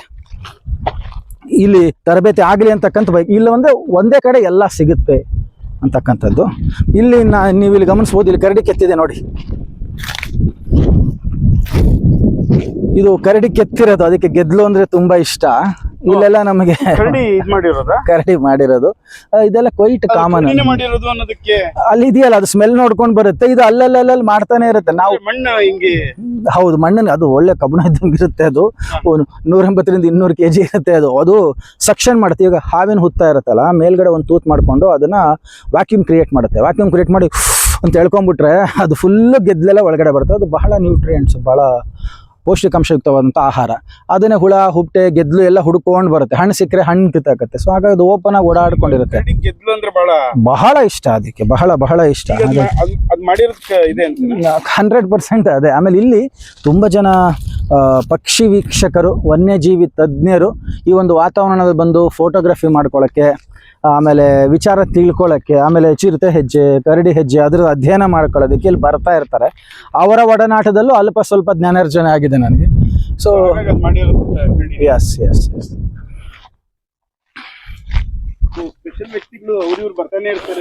ಖಂಡಿತ. ಯಾಕಂದ್ರೆ ಇಲ್ಲಿ ವಾತಾವರಣ ನೋಡಿ, ಇಲ್ಲಿ ವಾತಾವರಣ ಗಮನಿಸಬಹುದು ನೀವು. ಎಲ್ಲ ಬಗೆಯ ವಾತಾವರಣವನ್ನು ಇದೆ. ಕೆರೆ ಇದೆ, ಆ ಕೆರೆಗೆ ಅಂಟ್ಕೊಂಡು ಜೌಗು ಮಣ್ಣಿದೆ, ಜೌಗು ಪ್ರದೇಶ. ಆಮೇಲೆ ಅದ್ರ ಜೊತೆಗೆ ಗದ್ದೆ ಇದೆ, ಗದ್ದೆ ಜೊತೆ ನಾಲೆ ಇದೆ, ಆಮೇಲೆ ಸ್ಟೀಪ್ ಇದೆ, ಅಲ್ಲಲ್ಲಿ ಬೆಟ್ಟ ಗುಡ್ಡಗಳಿದೆ, ತೋಟಗಾರಿಕೆ ಇದೆ, ಬರ ಆಧಾರಿತ ಇದೆ, ನೀರಾವರಿ ಆಧಾರಿತ ಇದೆ, ಆಮೇಲೆ ಇಂಟಿಗ್ರೇಟೆಡ್ ಮಾಡೆಲ್ಗಳಿವೆ. ಹಣ್ಣು ಸದಾಕಾಲ, ಈಗ ಸೀತಾಫಲ, ಮಾವು, ನೇರಳೆ, ಗೋಡಂಬಿ, ಹುಣಸೆ ಎಲ್ಲ ಟೈಮಲ್ಲೂ ಒಂದೊಂದು ಥರ ಬಗೆಯ ಹಣ್ಣುಗಳಿದ್ದೇ ಇರುತ್ತೆ. ಚಿಕ್ಕ ಚಿಕ್ಕ ಹಣ್ಣುಗಳನ್ನು ನಾವು ತುಂಬ ಚೆನ್ನಾಗಿ ಅಲ್ಲಲ್ಲಿ ಪ್ಲ್ಯಾಂಟ್ ಮಾಡಿದ್ವಿ, ಬೇಕಂತ ಪಕ್ಷಿಗಳನ್ನು ಆಕರ್ಷಣೆ ಮಾಡೋದಕ್ಕೋಸ್ಕರ. ಪಕ್ಷಿಗಳು ನೋಡೋಕ್ಕೆ ಬಂದಿರ್ತಿದ್ರು, ದೊಡ್ಡ ದೊಡ್ಡ ಕ್ಯಾಮ್ರಾಗಳು ತೊಗೊಂಡ್ಬಿಟ್ಟಿರ್ತಾರೆ, ಅದು ಉಪಯೋಗ ಆಗಬೇಕಲ್ಲ, ಮತ್ತು ಇದು ಸೇಫು. ಆ ಟೈಮಲ್ಲಿ ಬಂದರೆ ಎಲ್ಲ ಕಡೆ ಇಷ್ಟೊಂದು ವಿಶಾಲವಾದ ವಾತಾವರಣ ಹತ್ತಿರದಲ್ಲಿ, ಮತ್ತು ಆಮೇಲೆ ಫೆಸಿಲಿಟಿ ನಾವೇನು ಪ್ರೊವೈಡ್ ಮಾಡ್ತೀವಿ ಅವರಿಗೆ. ಸೊ ಆ ಥರದ್ರಲ್ಲಿ ಅನುಕೂಲ ಇದೆ. ಇಲ್ಲಿ ಒಂಥರ ಪ್ರೈವೇಟ್ ಬರ್ಡ್ ಸ್ಯಾಂಚುರಿನೇ ಅನ್ಬೋದು. ಆಮೇಲೆ ವನ್ಯಜೀವಿ ಅಧ್ಯಯನ ಕೇಂದ್ರ ಅನ್ನೋ ಲೆಕ್ಕದಲ್ಲೂ ಆಗ ತುಂಬ ಜನ ಬರ್ತಿದ್ದಾರೆ ಆಲ್ರೆಡಿ. ನನಗೂ ಗೊತ್ತಿರಲಿಲ್ಲ ಇವೆಲ್ಲ ಇಷ್ಟೆಲ್ಲ ಇದೆ ಅಂತ ಹೇಳಿ. ಅವ್ರುಗಳು ಬಂದು ಒಂದೊಂದೇ ಪಕ್ಷಿಗಳ ಹೆಸರು ಹೇಳಿ, ನೈಟ್ ಜಾರು, ಆಮೇಲೆ ಅದ್ಯಾವುದೋ ಬಾಂಗ್ಲಾದೇಶದ್ದು ರಾಷ್ಟ್ರೀಯ ಪಕ್ಷಿ ಇದೆಯಂತೆ ಇಲ್ಲಿ, ಮಂಗೋಲಿಯನ್ ಗೂಸ್ ಇದೆ, ಟಾರ್ಮೊರೆಂಟ್ ಅಂತೂ ಸಾಕಷ್ಟು, ವೈಟ್ ಹೆಡೆಡ್ ಹೆರಾನ್, ಆಮೇಲೆ ಎಲ್ಲೋ ಬಿಗ್ ಪಕ್ಷಿ ಒಂದು ಬರುತ್ತೆ, ಗ್ರೇ ಹೆರಾನ್ಗಳಿವೆ. ಖಂಡಿತ ನೀವು ಅಲ್ಲಿ ಸ್ವಲ್ಪ ಕ್ಯಾಮ್ರಾ ತಿರುಗಿಸಿದ್ರೆ ಆ ಮರದ ಮೇಲೆ ನೋಡಿ ನೂರಾರು ಪಕ್ಷಿಗಳು ಕೂತಿದೆ. ಸೊ ಹಾಗಾಗಿ ಬೇರೆ ಬೇರೆ ಗುಂಪುಗಳು ಇಲ್ಲಿ ನಿಮಗೆ. ಗುಬ್ಬಿ ಅಲ್ಲ ಅದು ನೋಡಿ. ಇದು ಬರೀ ಒಂದು ಸೈಟು ಮೊಬೈಲಿಗೆ ಸಿಕ್ತು. ಇನ್ನೂ ಒಳ್ಳೆ ಕ್ಯಾಮ್ರಾ ಇದು ದೊಡ್ಡ ದೊಡ್ಡದ್ರೆ ಸಾಕಷ್ಟಿವೆ ಇಲ್ಲಿ. ಆ ಕೆರೆ ಹತ್ರ ಹೋದರೆ ಇನ್ನಷ್ಟು ಪಕ್ಷಿಗಳ ವೈವಿಧ್ಯತೆ ಸಿಗುತ್ತೆ. ಗೀಜಗ, ಅಂಬರ ಗುಬ್ಬಿ, ವೀವರ್ ಬರ್ಡ್ ಅಂತ ಏನು ಕರೀತಾರೆ, ನೇಕಾರ, ಅದರದ್ದು ಅನೇಕ ಗೂಡುಗಳು ಈಗ ನೋಡಿ. ಹೌದು. ಆಮೇಲೆ ಆ KP ಪೂರ್ಣಚಂದ್ರ ತೇಜಸ್ವಿ ಬರೆದಿರ್ತಕ್ಕಂಥ ಬರಹಗಳಿಂದ ಎಷ್ಟು ಜನಕ್ಕೆ ಅವರು ಪ್ರಭಾವ ಮಾಡೋದು. ನಾನು ಅದರಲ್ಲಿ ಒಬ್ಬ. ನಾನು ತೇಜಸ್ವಿಯ ಓದುಗ. KP ಪೂರ್ಣಚಂದ್ರ ತೇಜಸ್ವಿ ಮತ್ತು ಇಲ್ಲಿ ನಮ್ಮ ನಡುವಿನ ಆನಂದ ತೀರ್ಥ ಪ್ಯಾಟಿ ಅವರ ಕೃಷಿ ಪುಸ್ತಕಗಳನ್ನು ಓದಿ ನನಗೆ ಹೆಚ್ಚಿನ ಪ್ರಭಾವ ಬಂತು. ನಾನು ಕೃಷಿ ಮಾಡಬೇಕು, ನಾನು ತೋಟ ಮಾಡಬೇಕು, ಆ ಪರಿಸರದ ಮಧ್ಯೆ ಇರಬೇಕು, ಇಲ್ಲಿರೋದನ್ನ ನಾನು ಅಧ್ಯಯನ ಮಾಡಬೇಕು, ತಿಳ್ಕೋಬೇಕು ಅಂತಕ್ಕಂಥದ್ದು. ಹಾಗಾಗಿ ತುಂಬ ಜನಕ್ಕೆ ಪ್ರೇರಣೆ ಆಗಿದೆ ಅವರ ಬರಹಗಳು. ಇವತ್ತಿಗೂ ಕೂಡ ಇನ್ನೊಂದ್ಸಲಿ ಓದಬೇಕು ಅನಿಸುತ್ತೆ. ಅದೇ ರುದ್ರಪ್ರಯಾಗದ ಭಯಾನಕ ಚಿರತೆ ಇರ್ಬೋದು, ಕಾರ್ವೋಲ ಇರ್ಬೋದು, ಮಿಲೇನಿಯಂ ಕತೆ ಅದು ಇರ್ಬೋದು. ಆಮೇಲೆ ಇಲ್ಲಿ ಖುಷಿಯಲ್ಲಿ ನಾ ಕಂಡ ಇಸ್ರೇಲ್ ಕೃಷಿ, ಥಾಯ್ಲೆಂಡ್ ಕೃಷಿ, ಈ ಥರದ್ದೆಲ್ಲ ಅನೇಕ ಅದನ್ನ ನೋಡಿ ಸಾಕಿನ ಥಿಯರಿ ಪ್ರಾಕ್ಟಿಕಲ್ ಮಾಡೋಣ ಅಂತಕ್ಕಂಥದ್ದು ಆ ವಿಚಾರಗಳು ಪ್ರಭಾವಿತ ಆಯಿತು.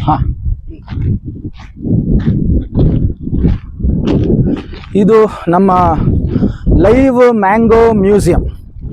ಒಂದಷ್ಟು ವೆರೈಟೀಸ್ ಮಾವಿನ ತಳಿಗಳನ್ನು ಹಾಕಿದ್ದೀನಿ. ಈಗ ಮಾವು ಹಣ್ಣುಗಳ ರಾಜ ಮಾವು, ಮಾವಿನಲ್ಲಿ ರಾಜ ಕೆಲವರು ಆಲ್ಫಾನ್ಸೋ ಅಂತಾರೆ, ಕೇಸರ್ ಅಂತಾರೆ. ಹಾಗೆ ನಮ್ಮಲ್ಲಿ ಕೇಸರ್ ತುಂಬ ಚೆನ್ನಾಗಿ ಬರುತ್ತೆ. ನೀವು ಇಲ್ಲಿ ಗಮನಿಸಬಹುದು, ಅದು ಬೆಂಗಳೂರ ಅಂತ ಕರೀತಾರೆ. ಬೆಂಗಳೂರು ಅಂದರೆ ತೋತಾಪುರಿ ಮಾವು. ಅಲ್ಲಿ ಮಿಡಿ ಮಾವಿದೆ. ಆ ಕಡೆ ಇರಲಿ ನೋಡೋಣ ಅಂತ ಹೇಳಿ ಆಲ್ಫಾನ್ಸೋ ಹಾಕಿದ್ದೀನಿ. ಅಲ್ಲಿ ಇಮಾಮ್ ಪಸಂದ್ ಹಾಕಿದ್ದೀನಿ, ದಶಹರಿ ಹಾಕಿದ್ದೀನಿ, ಕೇಸರ್ ಹಾಕಿದ್ದೀನಿ. ಹಾಗೆ ಒಂದಷ್ಟು ವೆರೈಟೀಸು ಯಾವ್ಯಾವುದು ಸಿಗುತ್ತೋ ಆ ಥರ ವೆರೈಟೀಸ್ಗಳನ್ನು ಹಾಕಿದ್ದೀನಿ. ನಮ್ಮ ತಾಪಮಾನ ವಾತಾವರಣಕ್ಕೆ ಅದು ಬರುತ್ತೋ ಇಲ್ಲವೋ ಅಂತಕ್ಕಂಥದ್ದು ನಂದು ಒಂದು ಸ್ಯಾಂಪಲ್ ಆಯಿತು. ಆಮೇಲೆ ಸಂರಕ್ಷಣೆ 2 ಸಾಲು ಸರ್, ಕಮರ್ಷಿಯಲಾಗಿ ಏನು ಮಾಡಿರ್ತೀವಿ ಅಷ್ಟು ಮಾಡಿರ್ತೀವಿ. 2 ಸಾಲು ನಾವು ಸಂರಕ್ಷಣೆಗೋಸ್ಕರ ವಿವಿಧ ತಳಿಗಳನ್ನು ಹಾಕೋದ್ರಿಂದ ಒಂದು ಯುನಿಕ್ನೆಸ್ ಇರುತ್ತೆ. ನಾವು ಮೆಕ್ಕೆಜೋಳ ಬೆಳೆದು ಸಜ್ಜೆ ಬೆಳೆದು ಬರ್ರಿ ಇಲ್ಲಿರ್ರಿ ಅಂದರೆ ಯಾರು ಬರಂಗಿಲ್ಲ.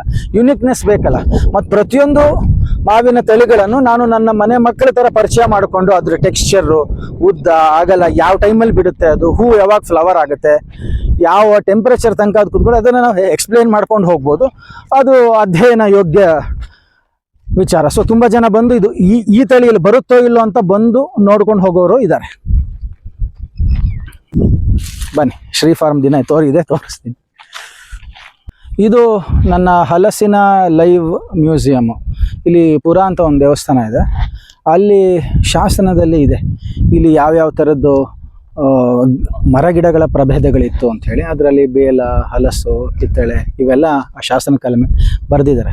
ಹಲಸು ನಾನು ಯಾಕೆ ಮಾಡಬಾರ್ದು ಅಂತ ಬಂದಾಗ ಬರುತ್ತೋ ಇಲ್ಲೋ ಅನ್ನೋ ಗ್ಯಾರಂಟಿ ಇರಬೇಕಲ್ಲ. ಸೊ ಹಾಗಾಗಿ ನೋಡೋಣ ಅಂಥೇಳಿ ಒಂದು ಪ್ರಯೋಗಾತ್ಮಕ ತಾಕು. ಇದು ನನ್ನ ಹಲಸು ಲೈವ್ ಮ್ಯೂಸಿಯಂ. ಈಗ ಮ್ಯೂಸಿಯಂ ಅಂದರೆ ಅದು ಕೃತಕ, ಅಲ್ಲಿ ಬೇರೆ ಎಲ್ಲ ಥರ ಪರಿಕರಗಳು, ಉಪಕರಣಗಳು ಎಲ್ಲ ಇರುತ್ತೆ. ನಾನು ಜೀವಂತ ಮ್ಯೂಸಿಯಂ ಯಾಕೆ ಮಾಡಬಾರ್ದು? ಆಮೇಲೆ ತಳಿ ಆಧಾರಿತ, ನಮಗೆ ಮಾವು, ಹಲಸು ಗೊತ್ತು, ಅದರಲ್ಲಿರ್ತಕ್ಕಂಥ ತಳಿಗಳು ಅನೇಕರಿಗೆ ಪರಿಚಯ ಇರೋದಿಲ್ಲ. ಆಮೇಲೆ ಇಲ್ಲಿ ಯಾವ ತಳಿ ಚೆನ್ನಾಗಿ ಬರುತ್ತೆ, ಟೈಪ್ಸ್ ಆಫ್ ಇದು ಪ್ಲಾಂಟ್ಸು, ಹಲಸು, ಜಾಕ್ಫುಲ್, ಅದನ್ನ ನಾನು ಮ್ಯೂಸಿಯಂ ಅಂತಿದ್ದೀನಿ. ಯಾಕೆ ಕೆಲವರು ಅಲ್ಲಲ್ಲಿ ಮಾಡಿದ್ದಾರೆ, 500 ಮಾಡಿದ್ದಾರೆ. ನನಗೇನಪ್ಪ, ಮುಖ್ಯ ಬೆಳೆಗೆ ಒಂದು ಸಾಲು ಸಂರಕ್ಷಣಾ ತಾಕಾಗಿ ಇಟ್ಕೋಬೋದು, ಅಥವಾ 2 ಸಾಲು. ಅದರಿಂದ ಮುಂದೆ ಏನಾಗುತ್ತೆ, ನನ್ನ ಮುಂದಿನ ಪೀಳಿಗೆಗೆ ಎಲ್ಲ ಥರ ಸಯಾನ್ಗಳು ಸಿಗುತ್ತೆ. ಆ ಸಯಾನ ತೆಗೆದು ಗ್ರಾಫ್ಟಿಂಗ್ ಮಾಡೋಕ್ಕೆ ಅನುಕೂಲ ಆಗುತ್ತೆ. ಇಲ್ಲೊಂದು ಅಕಸ್ಮಾತ್ ನಾನೊಂದು 40 ವೆರೈಟಿ ಇದ್ದರೆ 40 ವೆರೈಟಿ ಹಲಸುಗಳು ನಂಗೆ ಮುಂದಿನ ಪೀಳಿಗೆಗೆ ಸಿಗುತ್ತೆ. ನಂಬರ್ 1. ಎರಡನೇದು, ಯಾವುದು ತಳಿ ಇಲ್ಲಿ ಚೆನ್ನಾಗಿ ಹೊಂದ್ಕೊಳ್ಳುತ್ತೆ, ಚೆನ್ನಾಗಿ ಈಲ್ಡಿಂಗ್ ಆಗುತ್ತೆ ಗಮನಿಸಬಹುದು. ಮಾವಲ್ಲಿ ಆಲ್ಫಾನ್ಸೋ ನನಗಿಲ್ಲಿ ಸ್ವಲ್ಪ ಕಷ್ಟ, ಯಾಕಂದರೆ ಬಿಸಿಲು ಜಾಸ್ತಿ, 36 ಡಿಗ್ರಿ ಟೆಂಪ್ರೇಚರ್ ಆದರೆ ಫ್ಲವರ್ ಡ್ರಾಪ್ ಆಗೋ ಸಾಧ್ಯತೆಗಳು ನಾವು ಗಮನಿಸಿದ್ವಿ. ಕೇಸರಿಲಿ ತುಂಬ ಚೆನ್ನಾಗಿ ಹೊಂದ್ಕೊಂಡಿದೆ. ಸೊ ಹಾಗಾಗಿ ಧೈರ್ಯವಾಗಿ ನಾವು ಪ್ರಯೋಗ ಮಾಡಿದ್ಮೇಲೆ ಇದು ಕೇಸರಿಲಿ ಬರುತ್ತೆ ಅಂತ ಹೇಳ್ಬೋದು. ಕೆಲವೊಂದು ಕಡೆ ಈ ತಳಿ ಬೆಳೀರಿ ಅಂತ ಹೇಳಿರ್ತಾರೆ, ಆ ಮಣ್ಣಿಗೆ ಆ ವಾತಾವರಣಕ್ಕೆ ಓಕೆ, ನಮ್ಮ ತೋಟದಲ್ಲಿ ಬರುತ್ತೆ ಇಲ್ಲ ಗ್ಯಾರಂಟಿ ಇರಲ್ಲ. ಹಾಗಾಗಿ ಒಂದು ಸ್ಮಾಲ್ ಪೋರ್ಷನಲ್ಲಿ ಒಂದು ಸ್ಯಾಂಪಲ್ ಪಟ್ಟಿ ಅಂತ ಏನು ಕರಿತೀವಿ ನಾವು, ಸ್ಯಾಂಪಲ್ ಪಟ್ಟಿಲಿ ನಾವು ಪ್ರಯೋಗಗಳನ್ನ ಮಾಡ್ಕೋಬೇಕು. ಅದಕ್ಕೆ ಅದರದೇ ಆದಂಥ ಸರ ಹೇಳಿ. ಹಲಸಲ್ಲಿ ಸುಮಾರು ಒಂದು 40 ವೆರೈಟಿ ಇದೆ. ಮುಂದಿನ ವರ್ಷ 45 ಆಗ್ಬೋದು, ಅದ್ರ ಮುಂದಿನ ವರ್ಷ 50, 60, 70 ಹೋಗಬಹುದು. ಬೆಳಿತಾನೇ ಇರುತ್ತೆ. ವೆರೈಟಿಗಳು ಹಾಕಿದಾಗ ನಿಮಗೆ ಮಾರಾಟ ಮಾಡ್ಲಿಕ್ಕೆ ಸಮಸ್ಯೆ ಆಗಲ್ವಾ? ಅಂದ್ರೆ ಒಂದೊಂದು ವೆರೈಟಿ ಇಷ್ಟೇ ಬರುತ್ತೆ. Very good question. ಇದು ಏನಾಗುತ್ತೆ, ಇದು ನನ್ನ ಮುಖ್ಯ ತಾಕಿನ ಕಡೆಯಲ್ಲಿ 1 ಸಾಲು ಅಥವಾ 2 ಸಾಲು ಮಾತ್ರ ಮಾಡಿರ್ತೀನಿ.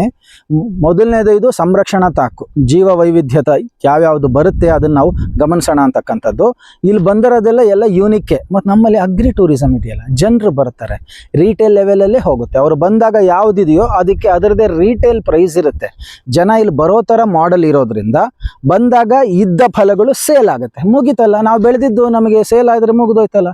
ಇದನ್ನೇ ನಾವು ಮೋನೋಕ್ರಾಪಿಂಗ್ ಮಾಡಿಬಿಟ್ಟು ವಿಶಾಲ, ಅವಾಗ ಟೆನ್ಷನ್ ಜಾಸ್ತಿ. ಆವಾಗ ನಾವು ಅದನ್ನು ಒಂದೇ ಟೈಮಿಗೆ ಎಲ್ಲ ಬರುತ್ತೆ, ಒಂದೇ ಟೈಮಿಗೆ ಒಂದು ರೇಟಿಗೆ ನಾವು ಮಾರಬೇಕಾಗುತ್ತೆ, ಆವಾಗ ರಿಸ್ಕು. ಆಲ್ಮೋಸ್ಟ್ ಎಲ್ಲ ಸೀಸನಲ್ಲೂ ಬರ್ತಾ ಇರುತ್ತೆ, ಬೇರೆ ಬೇರೆ ಸೈಜ್ ಇರುತ್ತೆ, ಟೆಕ್ಸ್ಚರ್ ಇರುತ್ತೆ. ಸ್ಮಾಲ್ ಲೆವೆಲಲ್ಲಿ ಮೂವ್ ಆಗುತ್ತೆ. ಇದು ಒಂದು ಮಾಡೆಲ್ಲು. ಲಾರ್ಜ್ ಲೆವೆಲಲ್ಲಿ ಅದು ಮಾವು ಹಾಕಿದ್ದೀನಿ, ತೆಂಗು ಹಾಕಿದ್ದೀನಿ, ಗೋಡಂಬಿ ಹಾಕಿದ್ದೀನಿ, ಸೀತಾಫಲ ಹಾಕಿದ್ದೀನಿ, ಅದು ಲಾರ್ಜ್ ಲೆವೆಲ್, ಅದು ಇದೆ. ಅದರಲ್ಲಿ ಇದು ಕೂಡ ಒಂದು ಮಾಡೆಲ್, ಒಂದು ಸಣ್ಣ ಮಾಡಲ್. ಆಮೇಲೆ ಒಂದು ಯುನಿಕ್ನೆಸ್, ನಮ್ಮ ಶ್ರೀ ಫಾರ್ಮಲ್ಲಿ ಇಷ್ಟು ಬಗೆಯ ಹಲಸುಗಳಿದೆ, ನಮ್ಮ ತೋಟದಲ್ಲಿ ಇಷ್ಟು ಬಗೆಯ ಮಾವು ಇದೆ. 2 ಸಾಲು ಮುಖ್ಯ ಬೆಳೆ ಬಿಟ್ಬಿಟ್ಟು ಕೊನೆಯಲ್ಲಿ 1-2 ಸಾಲು ಹಾಕಿದ್ರೆ ಇದು ಹೆಜ್ಜೆನು ಹಲಸು, ಸಿಂಗಪುರ್ ಹಲಸು, ವಿಯೆಟ್ನಾಂ ಅರಳಿ, ಲಾಲ್ಬಾಗ್ ಮಧುರ, ರಾಮಚಂದ್ರ ಹಲಸು, ಭೈರಚಂದ್ರ ಹಲಸು, ಹೀಗೆ ಒಂದೊಂದನ್ನು ಮನೆ ಮಕ್ಳ ಥರ ಪರಿಚಯ ಮಾಡ್ಕೊಂಡು ಹೋಗೋ ಖುಷಿ ಅನುಭವಿಸಿದವ್ರಿಗೆ ಗೊತ್ತು. ಮೈಸೂರು ಬಗ್ಗೆ ಚೆನ್ನಾಗಿದೆ ಅಂದಂಗೆ ಆಗುತ್ತೆ, ತಿಂದವ್ರಿಗೆ ಗೊತ್ತಿರುತ್ತೆ ಅದು. ಹಾಗಾಗಿ ನಾವು ಸಂಭ್ರಮಿಸ್ತೀವಿ ಇದನ್ನು. ಹಾಗಾಗಿ ಇದು ಬಿದಿರು ಗಮನಿಸಬಹುದು, ಜೈವಿಕ ಬೇಲಿ. ಇಲ್ಲಿ ನೋಡಿ, ಒಡ್ಡಿಗೆ ಈ ರೀತಿ ಹಾಕಿದ್ದೀನಿ. ಇದು 2.5 ವರ್ಷದ ಬಿದಿರು. ಹಾಗಾಗಿ ಇದು ಕೂಡ ಹಚ್ಚಿ ಬಿಡಿ ಮರೆತು ಬಿಡಿ, ಮಟ್ಟ ಬಿದಿರು, ಕಮರ್ಷಿಯಲ್ಗೆ ಅಲ್ಲ ಇದು. ಬಹಳ ಮುಳ್ಳು. ಇವನ್ ಒಂದು ಸಣ್ಣ ಪ್ರಾಣಿಗಳು ಅಲ್ಲಿಂದ ತೂರ್ಕೊಂಬರೋಕ್ಕಾಗಲ್ಲ. ಜೋರಾಗಿ ಮಳೆ ಬಿದ್ದಾಗ ಮಳೆ ಹನಿಗಳು ಸ್ಪ್ರೆಡ್ ಆಗುತ್ತೆ. ನಮ್ಮ ಒಡ್ಡು, ಕೆರೆಯ ಒಡ್ಡು ಬದುಕುಳಿಯುತ್ತದೆ. ಜೋರಾಗಿ ಮಳೆ ಬಂದರೆ ಒಡ್ಡು ಕೊಚ್ಚಲ್ಲ. ಕೆರೆ, ಹೌದು, ಇದು ಬೃಹತ್ತಾದ ಕೆರೆ, ಒಂದು ಹೆಕ್ಟೇರ್ ಕೆರೆ. ಕೆರೆ ಮಾಡ್ಕೊಂಡ್ಬಿಟ್ಟಿದ್ದಾರೆ. ಯಾಕಂದ್ರೆ ಇಲ್ಲಿ ಕೃಷಿ, ನೀರಿಲ್ಲದೆ ಕೃಷಿ ಇಲ್ಲ. ನೀರು ಎಲ್ಲಿಂದ ಬರಬೇಕು? ಬೋರಿಂದ ಬರಬೇಕು, ಅಂತರ್ಜಲದಿಂದ ಬರಬೇಕು. ಅಂತರ್ಜಲ ಎಷ್ಟು ಅಂತ ಕೊಡುತ್ತೆ. ಹಾಗಾಗಿ ಎಲ್ಲರೂ ಅಂತರ್ಜಲ ತಗೊಳ್ಳೋದ್ರಲ್ಲೇ ಇದ್ದಾರೆ, ಅಂತರ್ಜಲ ತುಂಬಿಸ್ತಕ್ಕಂಥ ಇಲ್ಲ. ಇದು ಚಿತ್ರದುರ್ಗದ ದೇವರಾಜ್ ರೆಡ್ಡಿ ಅವರು ಕಾಮನೂರು ಪ್ಯಾಟಿ ತೋಟದಲ್ಲಿ ಈ ಮಾತನ್ನು ಹೇಳಿದ್ರು. ನನಗದು ಸ್ವಲ್ಪ ಟಚ್ ಆಯಿತು. ಹಾಗಾಗಿ ನಾನು ಕೆರೆ ಮಾಡೋಣ ಅಂತ ಅನ್ನಿಸ್ತು. ಆ ಕೆರೆ ಮಾಡೋ ನಿಟ್ಟಿನಲ್ಲಿ ಹುಡುಕಾಟದಲ್ಲಿದ್ದಾಗ ಪ್ರಧಾನಮಂತ್ರಿ ಮತ್ಸ್ಯ ಸಂಪದ ಯೋಜನೆ ಅಂತ ಒಂದು ಬಂತು, ಮೀನುಗಾರಿಕೆ ಇಲಾಖೆ. ಆ ಪೋಸ್ಟರ್ಗಳು, ನಮ್ಮ ಪ್ರಧಾನಮಂತ್ರಿಗಳ ಫೋಟೋ ನೋಡಿ ಅದನ್ನೆಲ್ಲ ನೋಡ್ಕೊಂಡು ಇಲಾಖೆಯನ್ನು ನಾನು ಎಡತಾಕಿದೆ. ಹಾಗಾಗಿ ಬಂದು ಅವರು ನೋಡಿ ಮಾಡಬಹುದು ಅಂತ ಹೇಳಿದ್ರು. ಆಮೇಲೆ ಶುರು ಮಾಡಿದೆ ನಾನು. ಫಸ್ಟ್ ನಮ್ಮ ಕೈಯಲ್ಲಿ ಖರ್ಚು ಮಾಡಿಸ್ತಾರೆ, ಆ ದುಡ್ಡು ಇನ್ನೂ ಸಮರ್ಪಕವಾಗಿ ಇನ್ನೂ ಬಂದಿಲ್ಲ, ಅದು ಬೇರೆ ವಿಚಾರ. ಬೇರೆ ಇಲಾಖೆಗಳ ಸಹಾಯ ಮಾಡಿದೆ. ಇದು ಯಾಕೋ ಮೀನುಗಾರಿಕೆ ಇಲಾಖೆಯಿಂದ ನಾವು ಮಾಡಿರೋ ವರ್ಕ್ಗೆ ಅಷ್ಟು ಪ್ರಮಾಣದ ದುಡ್ಡು ಬಂದಿಲ್ಲ, ಬಜೆಟ್ ಇಲ್ಲ ಅಂತಾರೆ, ಸೆಂಟ್ರಲ್ ಗೌರ್ಮೆಂಟ್ ಫಂಡು ಅಂತಾರೆ. ಅದು ಬೇರೆನೇ ಬಿಡೋದು. ಕಷ್ಟ ಅಂತೂ ಆಗಿದೆ, ಎಫರ್ಟ್ ಅಂತೂ ಆಗಿದೆ, ಸ್ಟ್ರಗಲ್ ಅಂತೂ ಪಟ್ಟಿದ್ದೀನಿ. ಈ ಕೆರೆ ಏನಾಯಿತು, ಓಡುವ ನೀರನ್ನು ಬಳಕುವಂತೆ ಮಾಡಿ ತೆವಳುವಂತೆ ಮಾಡಿ, ನಿಲ್ಲುವಂತೆ ಮಾಡಿ, ಇಂಗುವಂತೆ ಮಾಡಿ, ಹಿಡಿದಿಟ್ಕೊಂಡು ಉಪಯೋಗಿಸ್ಕೊಂಡು ಹೆಚ್ಚಾಗುವ ನೀರನ್ನು ಮುಂದೆ ಕಳಿಸುವ ಒಂದು ಯೋಜನೆ. ಸೊ ಹಾಗಾಗಿ ಇಲ್ಲಿ ಮಳೆ ಬಂದರೆ ಜೋರಾಗಿ ಬಂದ್ಬಿಡುತ್ತೆ, ಹಿಡ್ಕೊಳ್ಳೋ ಕೆಪಾಸಿಟಿ ನಮ್ಮ ಭೂಮಿಗೆ ಇರಲ್ಲ. ಹಾಗಾಗಿ ಒಂದು ಕಡೆ ನಾವು ಕೆರೆ ಮಾಡಬೇಕು. ನನ್ನ ಬೇಸಿಕ್ ನಾಲೆಜ್ಗೆ ನಾನು ಏನು ಹೇಳಬೇಕು ಅಂದರೆ, ಈಗ 10 ಎಕರೆ ಇದ್ದರೆ 1 ಎಕರೆ ಕೆರೆ ಮಾಡಿ. 1 ಎಕರೆ ಇದ್ದರೆ 1 ಗುಂಟೆ ಇರಲಿ. ಇದು 1 ಹೆಕ್ಟೇರು 2.5 ಎಕರೆ, 2.5 ಎಕರೆ ಕೆರೆ. ಸೊ ಒಡ್ಡು ಎಲ್ಲ ಸೇರಿ 2.5 ಎಕರೆ ಕೆರೆ. ಇದು ಬೇಸಿಗೆ ಕಾಲ, ಹಾಗಾಗಿ ಅಲ್ಲಿ ಇನ್ನೊಂದು 4 ಫೀಟ್ ಉಳಿದಿದೆ. ಆ ಕಡೆ ಗದ್ದೆ ಇರೋದ್ರಿಂದ ಮೀನು ಅಲ್ಲಿದೆ, ಇವಾಗ ಸಾಕಷ್ಟು ಮೀನಿದೆ. ಮೀನಿನ ಹಾರ್ವೆಸ್ಟಿಂಗು ನಮ್ಮದು ವರ್ಷಕ್ಕೊಮ್ಮೆ ನಡೆಯುತ್ತೆ. ಅಲ್ಲಿ ನಾವು ನಾಟಿ ತಳಿಗಳು ಯಾವ್ಯಾವುದಿದೆ, common carp, grass carp, catla, rohu, mrigal, ಅವೆಲ್ಲ 1,000 ಮೀನು ನಮಗೆ 350-400 ರೂಪಾಯಿಗೆ ಇಲ್ಲೇ ಶಿವಪುರ ಮೀನುಗಾರಿಕಾ ಕೇಂದ್ರ ಮತ್ತು ಪ್ರೈವೇಟ್ ಇದರಲ್ಲೂ ಸಿಗುತ್ತೆ. ತಂದು ಹಾಕಿರ್ತೀವಿ. ಹೆಚ್ಚಿಗೆ ಮಾಡಂಗಿದ್ರೆ 100 ಎಕರೆಯಲ್ಲಿ ನಾನೇನು ಎಕ್ಸ್ಪೆಕ್ಟ್ ಮಾಡ್ತೀನಿ ಇಷ್ಟರಲ್ಲೇ ಮಾಡಬಹುದು, ಅದಕ್ಕೆ ನಿಂತ್ಕೋಬೇಕಾಗತ್ತೆ ನಾನು. ಸೊ ಹಾಗಾಗಿ ಇದು ಬರೋಷ್ಟು ಬರಲಿ ಅಂತ ಬಿಟ್ಟಿರೋದ್ರಿಂದ ಒಂದು ಸಿಂಪಲ್ ಆದಾಯ ಇದೆ. ಹಾಗಾಗಿ ಮೀನು ಇದೆ, ಮಹಡಿ ಮೇಲೆ ಜೇನಿದೆ, ಆಕಳ ಮನೆಯಲ್ಲಿ ಹೈನಿದೆ, ಹೈನು ಜೇನು ಮೀನು. ಹಾಗೆ ಮತ್ತು ಸುತ್ತಮುತ್ತಲು ನೋಡಿ ಬಿದಿರಿನ ಜೈವಿಕ ಬೇಲಿ. ಇದು ಸಣ್ಣ ನೀರಾವರಿ ಇಲಾಖೆಯಿಂದ ಸಹಾಯ ಆಯಿತು. ಆ ಇಲಾಖೆ ನಾನು ನಿಜವಾಗ್ಲೂ ನೆನೆಸ್ಕೋಬೇಕು. 1,17,00,000 ಪ್ರಾಜೆಕ್ಟ್ ಇದು. ಅದು ಓಪನ್ ಟೆಂಡರ್ ಆಗುತ್ತೆ. ಬಂದು 1.5 ತಿಂಗಳು ಇಲ್ಲೇ ಇದ್ದು ಎಲ್ಲ ವಿಶಾಲವಾಗಿ ಕಟ್ಟಿದ್ರು. ಅದು ಮೇಲ್ಗಡೆ ಗ್ರಿಲ್ ಏನು ಮಾಡಿದ್ದೀನಿ, ಮೀನುಗಳು ಹೊರಗಡೆ ಹೋಗದೇ ಇರಲಿ ಅಂತ ಹೇಳಿ. ಆ ಗ್ರಿಲ್ಲು ನನ್ನ ವೈಯಕ್ತಿಕ ಖರ್ಚಲ್ಲಿ ನಾನು ಮಾಡಿದ್ದು. ಮಿಕ್ಕಿದ್ದೆಲ್ಲ ಇಷ್ಟು ದೊಡ್ಡ ಪ್ರಮಾಣದ್ದು ಮಾಡಿಕೊಟ್ರು, ನನಗೆ ಹೆಲ್ಪ್ ಆಯಿತು. ಏನಾಯಿತು, ಕೆರೆ ಮಾಡಿದ್ಮೇಲೆ, ಮೊದಲು ಕೆರೆ ಮಾಡಿದ್ಮೇಲೆ ನೀರು ಬಂದು ಕೆರೆ ಒಡೆದೋಯ್ತು. ಡಿಪ್ರೆಸ್ ಆಗಿ ಮತ್ತೆ ಇಲಾಖೆಗಳಿಗೆ ಎಡತಾಕದೆ. ಆಮೇಲೆ ಇಲ್ಲ, ಸಣ್ಣ ನೀರಾವರಿ ಇಲಾಖೆ ಇದೆ, ಕೇಳಿ ನೋಡಿ ಅಂಥೇಳಿ. ಆಗ ಬಂದಾಗ ಹರಿಯೋ ನೀರನ್ನು ನಿಲ್ಲಿಸ್ಬಿಟ್ಟು ಒಂದು ಚೆಕ್ ಡ್ಯಾಮ್ ಮಾಡಬಹುದು ಅಂತಕ್ಕಂಥದ್ದು ವಿಚಾರ ಬಂದಾಗ ನಾ ಅಪ್ರೋಚ್ ಮಾಡಿ. ಇವೆಲ್ಲ ಒಂದು 3.5-4 ವರ್ಷದ ಎಫರ್ಟ್ ಇದು. ಏಕ್ದಮ್ ಆಗಿರ್ತಕ್ಕದ್ದಲ್ಲ, ಸಾಕಷ್ಟು ಖರ್ಚುಗಳು ಆಗಿದೆ.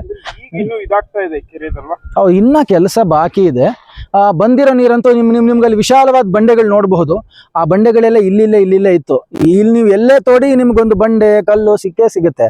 ಆ ಬಂಡೆ ಬಂದಾಗ ತೆಗಿಯೋದು, ಅಲ್ಲಿ ಮುಂದೆ ಹಾಕೋದು. ಅಂದ್ರೆ ನೀರು ಆ ಬಂಡೆಗಳ ಮಧ್ಯೆಯಿಂದ ಬರುತ್ತೆ, ನನಗೆ ಒಡ್ಡಾಗೂ ಅದು ಯೂಸ್ ಆಗುತ್ತೆ. ಸಾಕಷ್ಟು ನೀವು ಗಮನಿಸ್ಬೋದು, ಎಲ್ಲಾ ಕಡೆ ಬಂಡೆಗಳನ್ನ ತೆಗೆದು ಸುತ್ತಲೂ ಒಡ್ಡಿಗೆ ಹಾಕಿದೀವಿ. ಅಷ್ಟೇ ನೀರು ನಾನಿಲ್ಲಿ ಹಿಡಿದಿಟ್ಕೊಳ್ತೀನಿ. ನನ್ನ 120 ಎಕರೆ ತೋಟಕ್ಕೆ ಇದು ಸಪೋರ್ಟ್ ಆಗುತ್ತೆ. ಕೆಲವು ಸಲ ನಾವು ಬೋರ್ ನೀರನ್ನು ಇದಕ್ಕೆ ಬಿಡ್ತೀವಿ, ನಮ್ಗೆ ಯಾವಾಗ ಉಪಯೋಗ ಇರಲ್ಲ. ಕೆರೆಯಲ್ಲಿ ನೀರು ಹರಿದೇ ಇದ್ರೆ ಆ ಕಡೆ ಮುಂದೆ ಕೆರೆಗೆ ಬಿಟ್ಬಿಟ್ಟಿರ್ತೀವಿ. ಸೂರ್ಯನ ಬಿಸಿಲಿಗೆ ತೆಳುವಾಗಿರುತ್ತೆ ನೀರು. ಹೌದು 2 ವರ್ಷ ಆಗಿದೆ ಈ ಕೆರೆ ಮಾಡಿ. ಇನ್ನೂ ಸ್ವಲ್ಪ ಸಿಲ್ಟ್ ಆಗಬೇಕು, ಅದು ನಿಂತ್ಕೊಳ್ಳೋ ಥರ ಆಗಬೇಕು. ಇದು ಇಷ್ಟು ಖಂಡಿತ.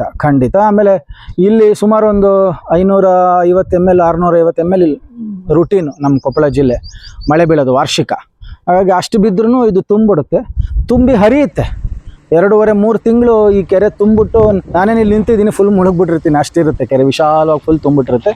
ಇದು ನಮ್ಮ ಮಸಾರಿ ಬಣ್ಣದ ನೇಚರ್, ಮಣ್ಣಿಂದು ನೇಚರ್ ಹೇಗೆ ಅಂತ ಹೇಳಿದ್ರೆ, ಎಷ್ಟೇ ಮಳೆ ಬರಲಿ ಒಂದು 4 ದಿನಕ್ಕೆ ಮಳೆ ಆಗಿಲ್ಲ ಅನ್ನೋ ಥರ ಇರುತ್ತೆ. ಎಲ್ಲದನ್ನು ನೀರು ಕಳಿಸ್ತಾ ಇರುತ್ತೆ. ಹಾಗಾಗಿ ಇಂಥದ್ರಲ್ಲಿ ನಮಗೆ ನೀರು ಬೇಕೇ ಬೇಕು, ಜಲ ಸಂಗ್ರಹಣೆ ಬೇಕೇ ಬೇಕು. ಆಮೇಲೆ ಬೋರಿನ ಗಡಸು ನೀರಿನ ಬದಲು ಮೇಲಿರುವ ತೆಳು ನೀರು ಗಿಡಗಳ ಬೆಳವಣಿಗೆಗೆ ಉಪಯೋಗ ಆಗುತ್ತೆ. ಹಾಗಾಗಿ ಎಲ್ಲ ಬೋರ್ಗಳನ್ನು ಇಲ್ಲಿ ಇಟ್ಟಿರ್ತೀವಿ. ಕೆಲವು ಸತಿ ನಮಗೆ ಬೋರಲ್ಲಿ ಗದ್ದೆಗೆ ಬೇಕಾಯಿತು, ತೋಟಕ್ಕೆ ಬೇಕಾಯಿತು ಅಂದರೆ ಡೈರೆಕ್ಟ್ ಆ ಕಡೆ ಹೋಗ್ತಿರುತ್ತೆ. ಅದಕ್ಕೆ ಬೇಡಪ್ಪ, ಯಾವುದೋ ಒಂದು ಸಣ್ಣ ಪುಟ್ಟ ಮಳೆ ಆಯಿತು, ನೀರು ಅವತ್ತು ಕೊಡೋದು ಬೇಡ ಅಂತ ಹೇಳಿದ್ರೆ ಇಲ್ಲಿಟ್ಟಿರ್ತೀವಿ. ನೀವಲ್ಲಿ ನೋಡ್ಬೋದು ಎಷ್ಟು ಪಕ್ಷಿಗಳಲ್ಲಿ ಕಾಯ್ತಾ ನಿಂತಿವೆ, ಮೀನುಗಳಿವೆ, ದೊಡ್ಡ ಮೀನಿದೆ. ಇವಾಗ ಹೆಚ್ಚು ಕಮ್ಮಿ ಇವತ್ತು ಬೆಳಗ್ಗೆ ಹಾರ್ವೆಸ್ಟ್ ಮಾಡಿದ್ದು 900 ಗ್ರಾಮ್ ತನಕ ಬಂತು. ಸೊ ಹಾಗಾಗಿ ಅದು ನಾಟಿ ಲೆವೆಲ್ ಮಾಡಿದ್ರೆ ಇನ್ನೂ ಚೆನ್ನಾಗಿ ಮಾಡ್ಬೋದು ಅದನ್ನು. ಬಟ್ ಸಮಗ್ರ ಕೃಷಿ ಇರೋದ್ರಿಂದ ಎಲ್ಲದೂ ಸ್ವಲ್ಪ ಇರಬೇಕು, ನಿರ್ವಹಣೆ ಕಡಿಮೆ ಇರಬೇಕು, ನಮ್ಮ ಇನ್ವಾಲ್ವ್ಮೆಂಟ್ ಕಡಿಮೆ ಇರಬೇಕು. ಆ ಥರ ಸುತ್ತಲೂ ಗಮನಿಸಬಹುದು, ಅಷ್ಟು ಎತ್ತರ ಬಿದಿರಿನ ತೋರಣ ಜೈವಿಕ ಬೇಲಿಯಾಗಿ ಒಡ್ಡನ್ನು ಸಂರಕ್ಷಣೆ ಮಾಡುತ್ತೆ. ನಿಮಗೆ ವೈಟ್ ಲೈನ್ ಕಾಣುತ್ತಲ್ಲ, ಅಲ್ಲಿ ತನಕ ನೀರು ನಿಂತಿರುತ್ತೆ. ಹೀಗಾಗಿ ಇದ್ರ ಕೆಳಗಡೆ ಗದ್ದೆ ಇದೆ. ನಾವು ಸಕ್ಷನ್ ಪೈಪ್ ತಗೊಂಡು ಗದ್ದೆಗೂ ನೀರು ಕೊಟ್ಕೊಳ್ತೀವಿ ಮುಂಗಾರಲ್ಲಿ, ಹಿಂಗಾರಲ್ಲಿ. ನೆಕ್ಸ್ಟ್ ಬೇಸಿಗೆ ತನಕ ಸ್ವಲ್ಪ ಖಂಡಿತ. ಈಗಲೂ ಕೂಡ ನೋಡಿ, ನೀವಲ್ಲಿ ಪೈಪ್ ನೋಡಬಹುದು, ಅಲ್ಲಿನ 4 ಅಡಿ ನೀರಿದೆ. ಸೊ ಹಾಗಾಗಿ ಇದು ಎಲ್ಲ ಸ್ವಲ್ಪ ಈ ಕಡೆ ಪ್ರೆಷರ್ ಕಮ್ಮಿ ಆಗಲಿ ಅಂತ ಹೇಳಿ ಆ ಕಡೆ ಹೈಟ್ ಇರೋದ್ರಿಂದ ಅಲ್ಲಿಗೆ ನಾವು ಆಳ ಮಾಡ್ಕೊಂಡಿರೋದು. ಹಾಗಾಗಿ ಇನ್ನು ಈ ಕೆರೆಯಿಂದನೇ ನೀರು ಹೋಗ್ತಾ ಇದೆ. ಒಂದು ಸತಿ ಎಲ್ಲ ಖಾಲಿ ಆದಮೇಲೆ ಇದರಲ್ಲಿರೋ ಸಿಲ್ಟ್ಗಳನ್ನೆಲ್ಲ ತೆಗೆದು ನನ್ನ ತೋಟಕ್ಕೆ ಹಾಕ್ಕೊಳ್ತೀನಿ. ನಮ್ಮದೇ ಟ್ರ್ಯಾಕ್ಟರ್ ಇದೆ, ಸ್ವಲ್ಪ JCB ಕರೆಸಿ ಟ್ರ್ಯಾಕ್ಟರ್ ಗಟ್ಟಲೆಲ್ಲ ಹಾಕ್ಕೊಂಡು ಕುಂಟೆಯಿಂದನೇ ಎಲ್ಲ ತೆಗೆದು ಲೆವೆಲಿಂಗ್ ಮಾಡಿಕೊಂಡು ಇನ್ನೊಂದು ಸ್ವಲ್ಪ ಅಗಲ ಮಾಡ್ಕೊಳ್ತೀನಿ. ಇರೋ ಮಣ್ಣನ್ನು ಗಿಡಕ್ಕೆ ಹಾಕ್ಕೊಳ್ತೀನಿ. ಇನ್ನೊಂದು ಸ್ವಲ್ಪ ಅಗಲ ಆಗುತ್ತೆ ನನಗೆ, ಇನ್ನೊಂದು ಅರ್ಧ ಅಡಿ 1 ಅಡಿ ಇಂಪ್ರೂವ್ ಆಗುತ್ತೆ. ಇದು ಅವಾಗವಾಗ ಮಾಡ್ತಕ್ಕಂಥದ್ದು ಪ್ರಥಾ. ಪಕ್ಷಿಗಳಿಗೆ ಆವಾಸ ಸ್ಥಾನ ಇದ್ರ ಮೇಲೆ ಕೂತಿರುತ್ತೆ, ಮೀನನ್ನು ಗಮನಿಸುತ್ತೆ. ನನಗೆ ಆ ಪಕ್ಷಿಗಳು ನೋಡೋಕ್ಕೆ ಅನೇಕ ಜನ ಬರ್ತಾರೆ, ನಂದು ಟೂರಿಸಮ್ಗೆ ಹೆಲ್ಪ್ ಆಗುತ್ತೆ. ಬೆಳೆ ಬೆಳೆದು ಮಾರಾಟ ಮಾಡುವುದು ಒಂದು ವಿಧಾನ, ಬೆಳೆಯನ್ನು ತೋರಿಸಿ ಇದು ಈ ಬೆಳೆ ಇದು ಹಣ್ಣು ಅಂತ ತೋರಿಸ್ಬಿಟ್ಟು ಆದಾಯ ಮಾಡ್ಕೊಳ್ತಕ್ಕಂಥದ್ದು ನಾನು ಕಂಡುಕೊಂಡಿದ್ದೀನಿ. ಅದು ಬಹಳ ಈಸಿ. ಬಂಡವಾಳ ಆ ಥರದ್ದೇನು ಅವಾಗವಾಗ ಇರಲ್ಲ. ಜನ ಬರ್ತಾರೆ, ನೋಡ್ತಾರೆ, ಖುಷಿ ಪಡ್ತಾರೆ, ಒಂದು ಸ್ಥಿರ ಆದಾಯ. ಮತ್ತು ನನಗೆ ಅಷ್ಟು ಜನರ ಬೆಂಬಲ ಸಿಗುತ್ತೆ, ಒಡನಾಟ ಸಿಗುತ್ತೆ, ಸಂಪರ್ಕ ಸಿಗುತ್ತೆ. ನನ್ನ ಮೌಲ್ಯವರ್ಧನೆಗಳು ಇದ್ದಲ್ಲೇ ಮಾರಾಟ ಆಗುತ್ತೆ.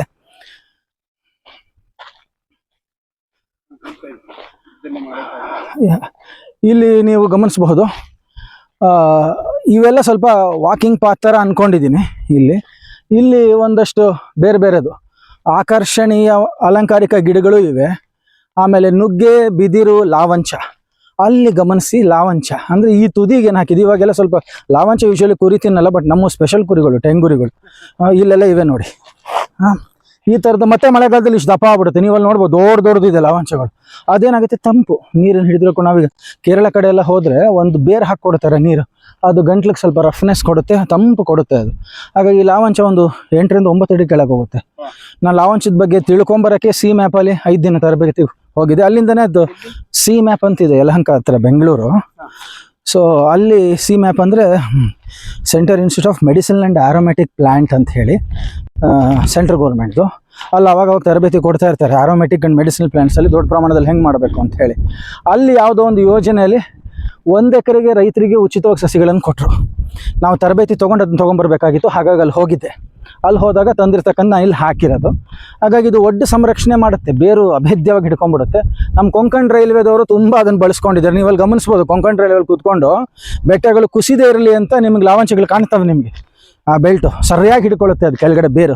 ಹಾಗಾಗಿ ಒಡ್ಡು ಸಂರಕ್ಷಣೆಗೆ, ಮಣ್ಣಿನ ಸಂರಕ್ಷಣೆಗೆ, ಆಮೇಲೆ ನೀರನ್ನು ಹಿಡಿದಿಡ್ಕೊಳ್ಳೋಕ್ಕೆ ಮತ್ತು ತಂಪು ಮೇಂಟೈನ್ ಆಗೋದಕ್ಕೆ ಉಪಯೋಗ ಆಗುತ್ತೆ. ಇದು ನನ್ನ ಗದ್ದೆ ಆದಮೇಲೆ ಕೆರೆ. ಇದು ಗದ್ದೆ ತೆಗೆದುಬಿಟ್ಟು ಕೆರೆ ಮಾಡಿದ್ದೀನಿ. ಆವಾಗ ನಿಮ್ಗೆ ಗೊತ್ತು 1 ಎಕರೆಗೆ ಏನು ವ್ಯಾಲ್ಯೂ ಇದೆ ಅಂತ ಹೇಳಿ. 1 ಎಕರೆನ ಹಿಂಗೆ, ಅದು ಗದ್ದೆ ಚೆನ್ನಾಗಿ ಬೆಳೆಯೋ ಗದ್ದೆ, ಯಾರಾದರೂ ತೋಡ್ತಾರ, ಲಾಸ್ ಆಗಲಿಲ್ವಾ? ಅದು ತುಂಬ ಜನ ನೆಗೆಟಿವ್ ಅದಿರೋದೇ. ಅದು ನೀವು ಯಾವುದೇ ಸ್ವಲ್ಪ ಪ್ರಗತಿಪರ ಉದಯೋನ್ಮುಖ ರೈತರ ಹತ್ರ ಹೋಗಿ, ಮೊದಲೆಲ್ಲ ಸುತ್ತಮುತ್ತಲ ಜನ ಅವ್ರನ್ನ ಹುಚ್ಚ ಅಂತಲೇ ಅಂತಿರ್ತಾರೆ, ಅವನು ಗೊತ್ತಾಗಲ್ಲ ಅಂತಿರ್ತಾರೆ. ಅವರೆಲ್ಲ ಎಲ್ಲಿರ್ತಾರೆ ಅಲ್ಲೇ ಇರ್ತಾರೆ. ಬಟ್ ಈ ಥರ ರಿಸ್ಕ್ ತೊಗೊಂಡು ನಿರ್ಧಾರಗಳನ್ನು ತೊಗೊಳ್ಳೋರು ಬೆಳೀತಾ ಇರ್ತಾರೆ. ಹಾಗಾಗಿ ಇದು ರಿಸ್ಕ್ ಟೇಕಿಂಗ್. ಚೆನ್ನಾಗಿರೋ ಗದ್ದೆನ ತೋಡ್ಬಿಟ್ಟೆ, ಹಿಂಗೆ ಕೆರೆ ಆಗೋಯ್ತು. ಬಟ್ ಈ ಕೆರೆಯಿಂದ ನನ್ನ 100 ಎಕರೆ ಹ್ಯಾಂಡಲ್ ಆಗುತ್ತೆ. ಇಲ್ಲಿ ಗಮನಿಸಿ ನೋಡಿ, ಲಾವಂಚ ಹಿಂಗೆ ಬಂದು ಇಂಥ ಬಿಸಿಲಲ್ಲೂ ನಿಮಗೆ ಗ್ರೀನರಿ ಕಾಣುತ್ತೆ. ಮಳೆ ಬಂದರೆ ಇಮ್ಯಾಜಿನ್ ಮಾಡ್ಕೊಳ್ಳಿ ಎಷ್ಟು ಅಗಲ ಬರುತ್ತೆ. ಇಲ್ಲಿದೆ, ಬನ್ನಿ ತೋರಿಸ್ತೀನಿ. ಇವೆಲ್ಲ ನೀರು ಅಲ್ಲೇ ಬಂಡೆ ಬಂದಿರೋದನ್ನ ಒಡಿಸಿ ಇಲ್ಲಿ ಹಾಕಿದ್ದೀವಿ.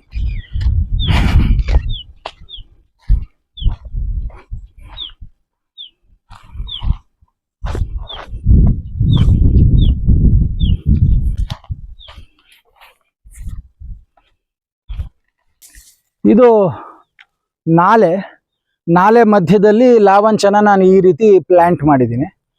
ಅದು ಒಂದ್ಸಲಿ ನಾವು ಮಳೆಗಾಲದಲ್ಲಿ ಹಾಕಿದ್ರೆ ಒಂದು 4-5 ತಿಂಗಳಿಗೆ ಇಷ್ಟು ದಪ್ಪ ಆಗಿ 150-200 ಗಡ್ಡೆಗಳು ಬರೋ ಅಷ್ಟು ದೊಡ್ಡದಾಗುತ್ತೆ. ಬಿಸಿಲಲ್ಲಾದ್ರೂ ಮೇಲ್ಗಡೆ ಸುಟ್ರೂ, ನೀರು ನಿಂತ್ಕೊಂಡ್ರೂ ಇದು ಗಟ್ಟಿಯಾಗಿರುತ್ತೆ. ಓಡುವ ನೀರನ್ನು ಸ್ವಲ್ಪ ಕಂಟ್ರೋಲ್ ಮಾಡೋದಕ್ಕೆ, ತಡೆ ಹಿಡಿದು ಮುಂದೆ ಕಳಿಸೋದಕ್ಕೆ ಇದು ಉಪಯೋಗ ಆಗುತ್ತೆ. ಹರಿಯೋ ನಾಲೆಯಲ್ಲಿ ಅಲ್ಲಲ್ಲಿ ಮಾಡೋದ್ರಿಂದ ಅದ್ರ ಸ್ಪೀಡ್ ಡೌನ್ ಆಗುತ್ತೆ. ಮತ್ತು ಅಲ್ಲಿ ಯಾರ್ಯಾರು ಕ್ರಿಮಿ ಕೀಟನಾಶಕಗಳನ್ನು ಹೆಚ್ಚಾಗಿ ಬಳಸಿರ್ತಾರೋ ಏನೋ, ಹರಿಯೋ ನೀರು ಹರಿದು ನಿಂತು ಲಾವಂಚದ ಮೇಲೆ, ನುಗ್ಗೆ ಮೇಲೆ, ಬಿದಿರಿನ ಜೊತೆ ಓಡಿ ಆಡಿ ಬಳುಕಿ ನಿಂತು ಮೇಲ್ಗಡೆ ಬಂದು ಹರಿದು ಹಿಂಗೆ ಮಾಡೋದ್ರಿಂದ ನನ್ನ ಕೆರೆಗೆ ಪರಿಶುದ್ಧವಾದ ನೀರು ಬರುತ್ತೆ. ಇದು ವೀವರ್ ಬರ್ಡ್, ಬಹಳ ಅದ್ಭುತವಾದದ್ದು ವೀವರ್ ಬರ್ಡ್. ಈ ಪಕ್ಷಿ ಮಾಡ್ತಕ್ಕಂಥ ನೇಕಾರಿಕೆ ಕೂತ್ಕೊಂಡು ಗಮನಿಸೋದು ಬಹಳ, ಅದು ಆನಂದ, ಅದು ಅನುಭವಿಸೋರಿಗೆ ಸರಿ ಅದು. ಹಾಗಾಗಿ ಇದು ನಿಮ್ಗೆ ಕಾಣುತ್ತಲ್ಲ, ಅದು ಕೊಳವೆ ಥರ ಬಂದಿರೋದು, ಅಲ್ಲಿ ಸಂಸಾರ ಆಗಿದೆ ಅಂತ ಹೇಳಿ. ವೀವರ್ ಬರ್ಡಲ್ಲಿ ಬಹುಪತಿತ್ವ ಹಾಗೆ. ಅದು ಪ್ರತಿ ಮುಂಗಾರಲ್ಲಿ ಮೇಟಿಂಗ್ ಸೀಸನಲ್ಲಿ ಏನಾಗುತ್ತೆ, ಗಂಡು ಪಕ್ಷಿ ಆ ಗೂಡನ್ನು ಕಟ್ಟಕ್ಕೆ ಶುರು ಮಾಡುತ್ತೆ. ಗೂಡು ಚೆನ್ನಾಗಿದ್ದರೆ ಮಾತ್ರ ಹೆಣ್ಣು ಪಕ್ಷಿ ಒಲಿದು ಅಲ್ಲಿ ಸಂಸಾರ ಶುರು ಮಾಡ್ತಾಳೆ. ಅದರಲ್ಲಿ ಈಗ ತಾನೇ ಬಾಲ್ಯಾವಸ್ಥೆಯಿಂದ ಪ್ರವರ್ಧಮಾನಕ್ಕೆ ಬಂದಿರತಕ್ಕಂತಹ ಪಕ್ಷಿಗಳೇನು ಮಾಡ್ತವೆ, ಅರ್ಧಂಬರ್ಧ ಅಲ್ಲಿದೆಯಲ್ಲ ಆ ಥರ ಹೆಂಗೆಂಗೋ ಗೂಡು ಕಟ್ತವೆ. ಆ ಹೆಣ್ಣು ಪಕ್ಷಿಗೆ ಅದು ಸೇಫ್ ಅನ್ಸಲ್ಲ, ರಿಜೆಕ್ಟ್ ಮಾಡುತ್ತೆ ಗಂಡು ಪಕ್ಷಿನ. ಸೊ ಎಕ್ಸ್ಪರ್ಟ್ ಏನಿರ್ತಾರಲ್ಲ, ಅಂದರೆ ಸ್ವಲ್ಪ ಆಲ್ರೆಡಿ ಮೆಚೂರ್ ಆಗಿರ್ತಕ್ಕಂಥ ಪಕ್ಷಿಗಳು, ಅವು ಏನು ಮಾಡುತ್ತೆ, ಚೆನ್ನಾಗಿ ಗೂಡು ಕಟ್ಟುತ್ತೆ. ಗೂಡು ಕಟ್ಟೋ ವಿಧದಲ್ಲಿ ಫಸ್ಟ್ ಫ್ಲೋರ್ ಮಾಡುತ್ತೆ, ಸೆಕೆಂಡ್ ಫ್ಲೋರ್ ಮಾಡುತ್ತೆ, ಆಮೇಲೆ ಕುರ್ಲಾನ್ ಬೆಡ್ಡಿಂಗ್ ಅಂದರೆ ಹತ್ತಿಗಳನ್ನು ತೊಗೊಂಬಂದು ಆ ಥರ ಒಂದು ಬೆಡ್ಡಿಂಗ್ ಮಾಡುತ್ತೆ, ಆ ಫ್ಲವರ್ ಡೆಕೋರೇಷನ್ ಮಾಡುತ್ತೆ, ಲೈಟಿಂಗ್ ಕೊಡುತ್ತೆ. ಮಿಂಚು ಹುಳನ್ನು ತೊಗೊಂಬಂದು ಅದ್ರ ರೆಕ್ಕೆಗಳನ್ನು ಮುರಿದು ಅಲ್ಲಲ್ಲಿ ಲೈಟಿಂಗ್ ಕೊಡುತ್ತೆ. ಆಮೇಲೆ ನ್ಯೂಟ್ರಿಯೆಂಟ್ ಕಿಚನ್ ಸೆಟಪ್ ಮಾಡುತ್ತೆ. ಎರೆಹುಳು ಆ ಥರ ಪೌಷ್ಟಿಕಾಂಶಯುಕ್ತ ಸಣ್ಣ ಸಣ್ಣ ಹುಳುಗಳನ್ನು ಆರಿಸ್ಕೊಂಡು ತೊಗೊಂಬಂದು ಗೂಡುಗಳಲ್ಲಿ ಸಂಗ್ರಹಣೆ ಮಾಡುತ್ತೆ ಗಂಡು ಪಕ್ಷಿ. ಇದೆಲ್ಲ ಆದಮೇಲೆ ಇಷ್ಟೆಲ್ಲ ನೋಡಿಕೊಂಡು ಯಾವಾಗ ನನಗೆ ಮೊಟ್ಟೆ ಹಾಕ್ತೀನಿ, ಮರಿ ಹಾಕ್ತೀನಿ, ತ್ರಾಣ ಇರಲ್ಲ, ಆವಾಗ ಇದೆಲ್ಲ ಇದೆಯಲ್ಲ ಅಂತೇಳಿ ಅದಕ್ಕೆ ಸೇಫ್ ಅನಿಸುತ್ತೆ ಹೆಣ್ಣು ಪಕ್ಷಿಗೆ. ಆವಾಗ ಅಲ್ಲಿ ಕೂತ್ಕೊಂಡು ಸಂಸಾರ ಶುರು ಮಾಡುತ್ತೆ, ಸಂತಾನೋತ್ಪತ್ತಿ ಕ್ರಿಯೆ ನಡೆಯುತ್ತೆ. ಅದು ಕೊಳವೆ ಥರ ಮಾದರಿ ಆಗಿರೋದು ಹೆಣ್ಣು ಸೆಲೆಕ್ಟ್ ಮಾಡಿರ್ತಕ್ಕಂಥ ಗೂಡು, ಅದು ಉಪಯೋಗ ಆಗಿದೆ. ಅರ್ಧಂಬರ್ಧ ಹಿಂಗೆ ಸೆಕೆಂಡ್ ರೂಮ್ ಅರ್ಧಂಬರ್ಧ ಹಿಂಗೆ ಓಪನ್ ಅಪ್ ಆಗಿದೆಯಲ್ಲ, ಸೊ ಅದು ರಿಜೆಕ್ಟೆಡ್ ಗೂಡು. ಇಲ್ಲಿಂದ ಇದು ನೋಡಿ, ಬಿದಿರು, ಮುಳ್ಳು, ಹರಿಯುವ ನೀರು, ಮುಂಗಾರಲ್ಲೇ ಅವೆಲ್ಲ.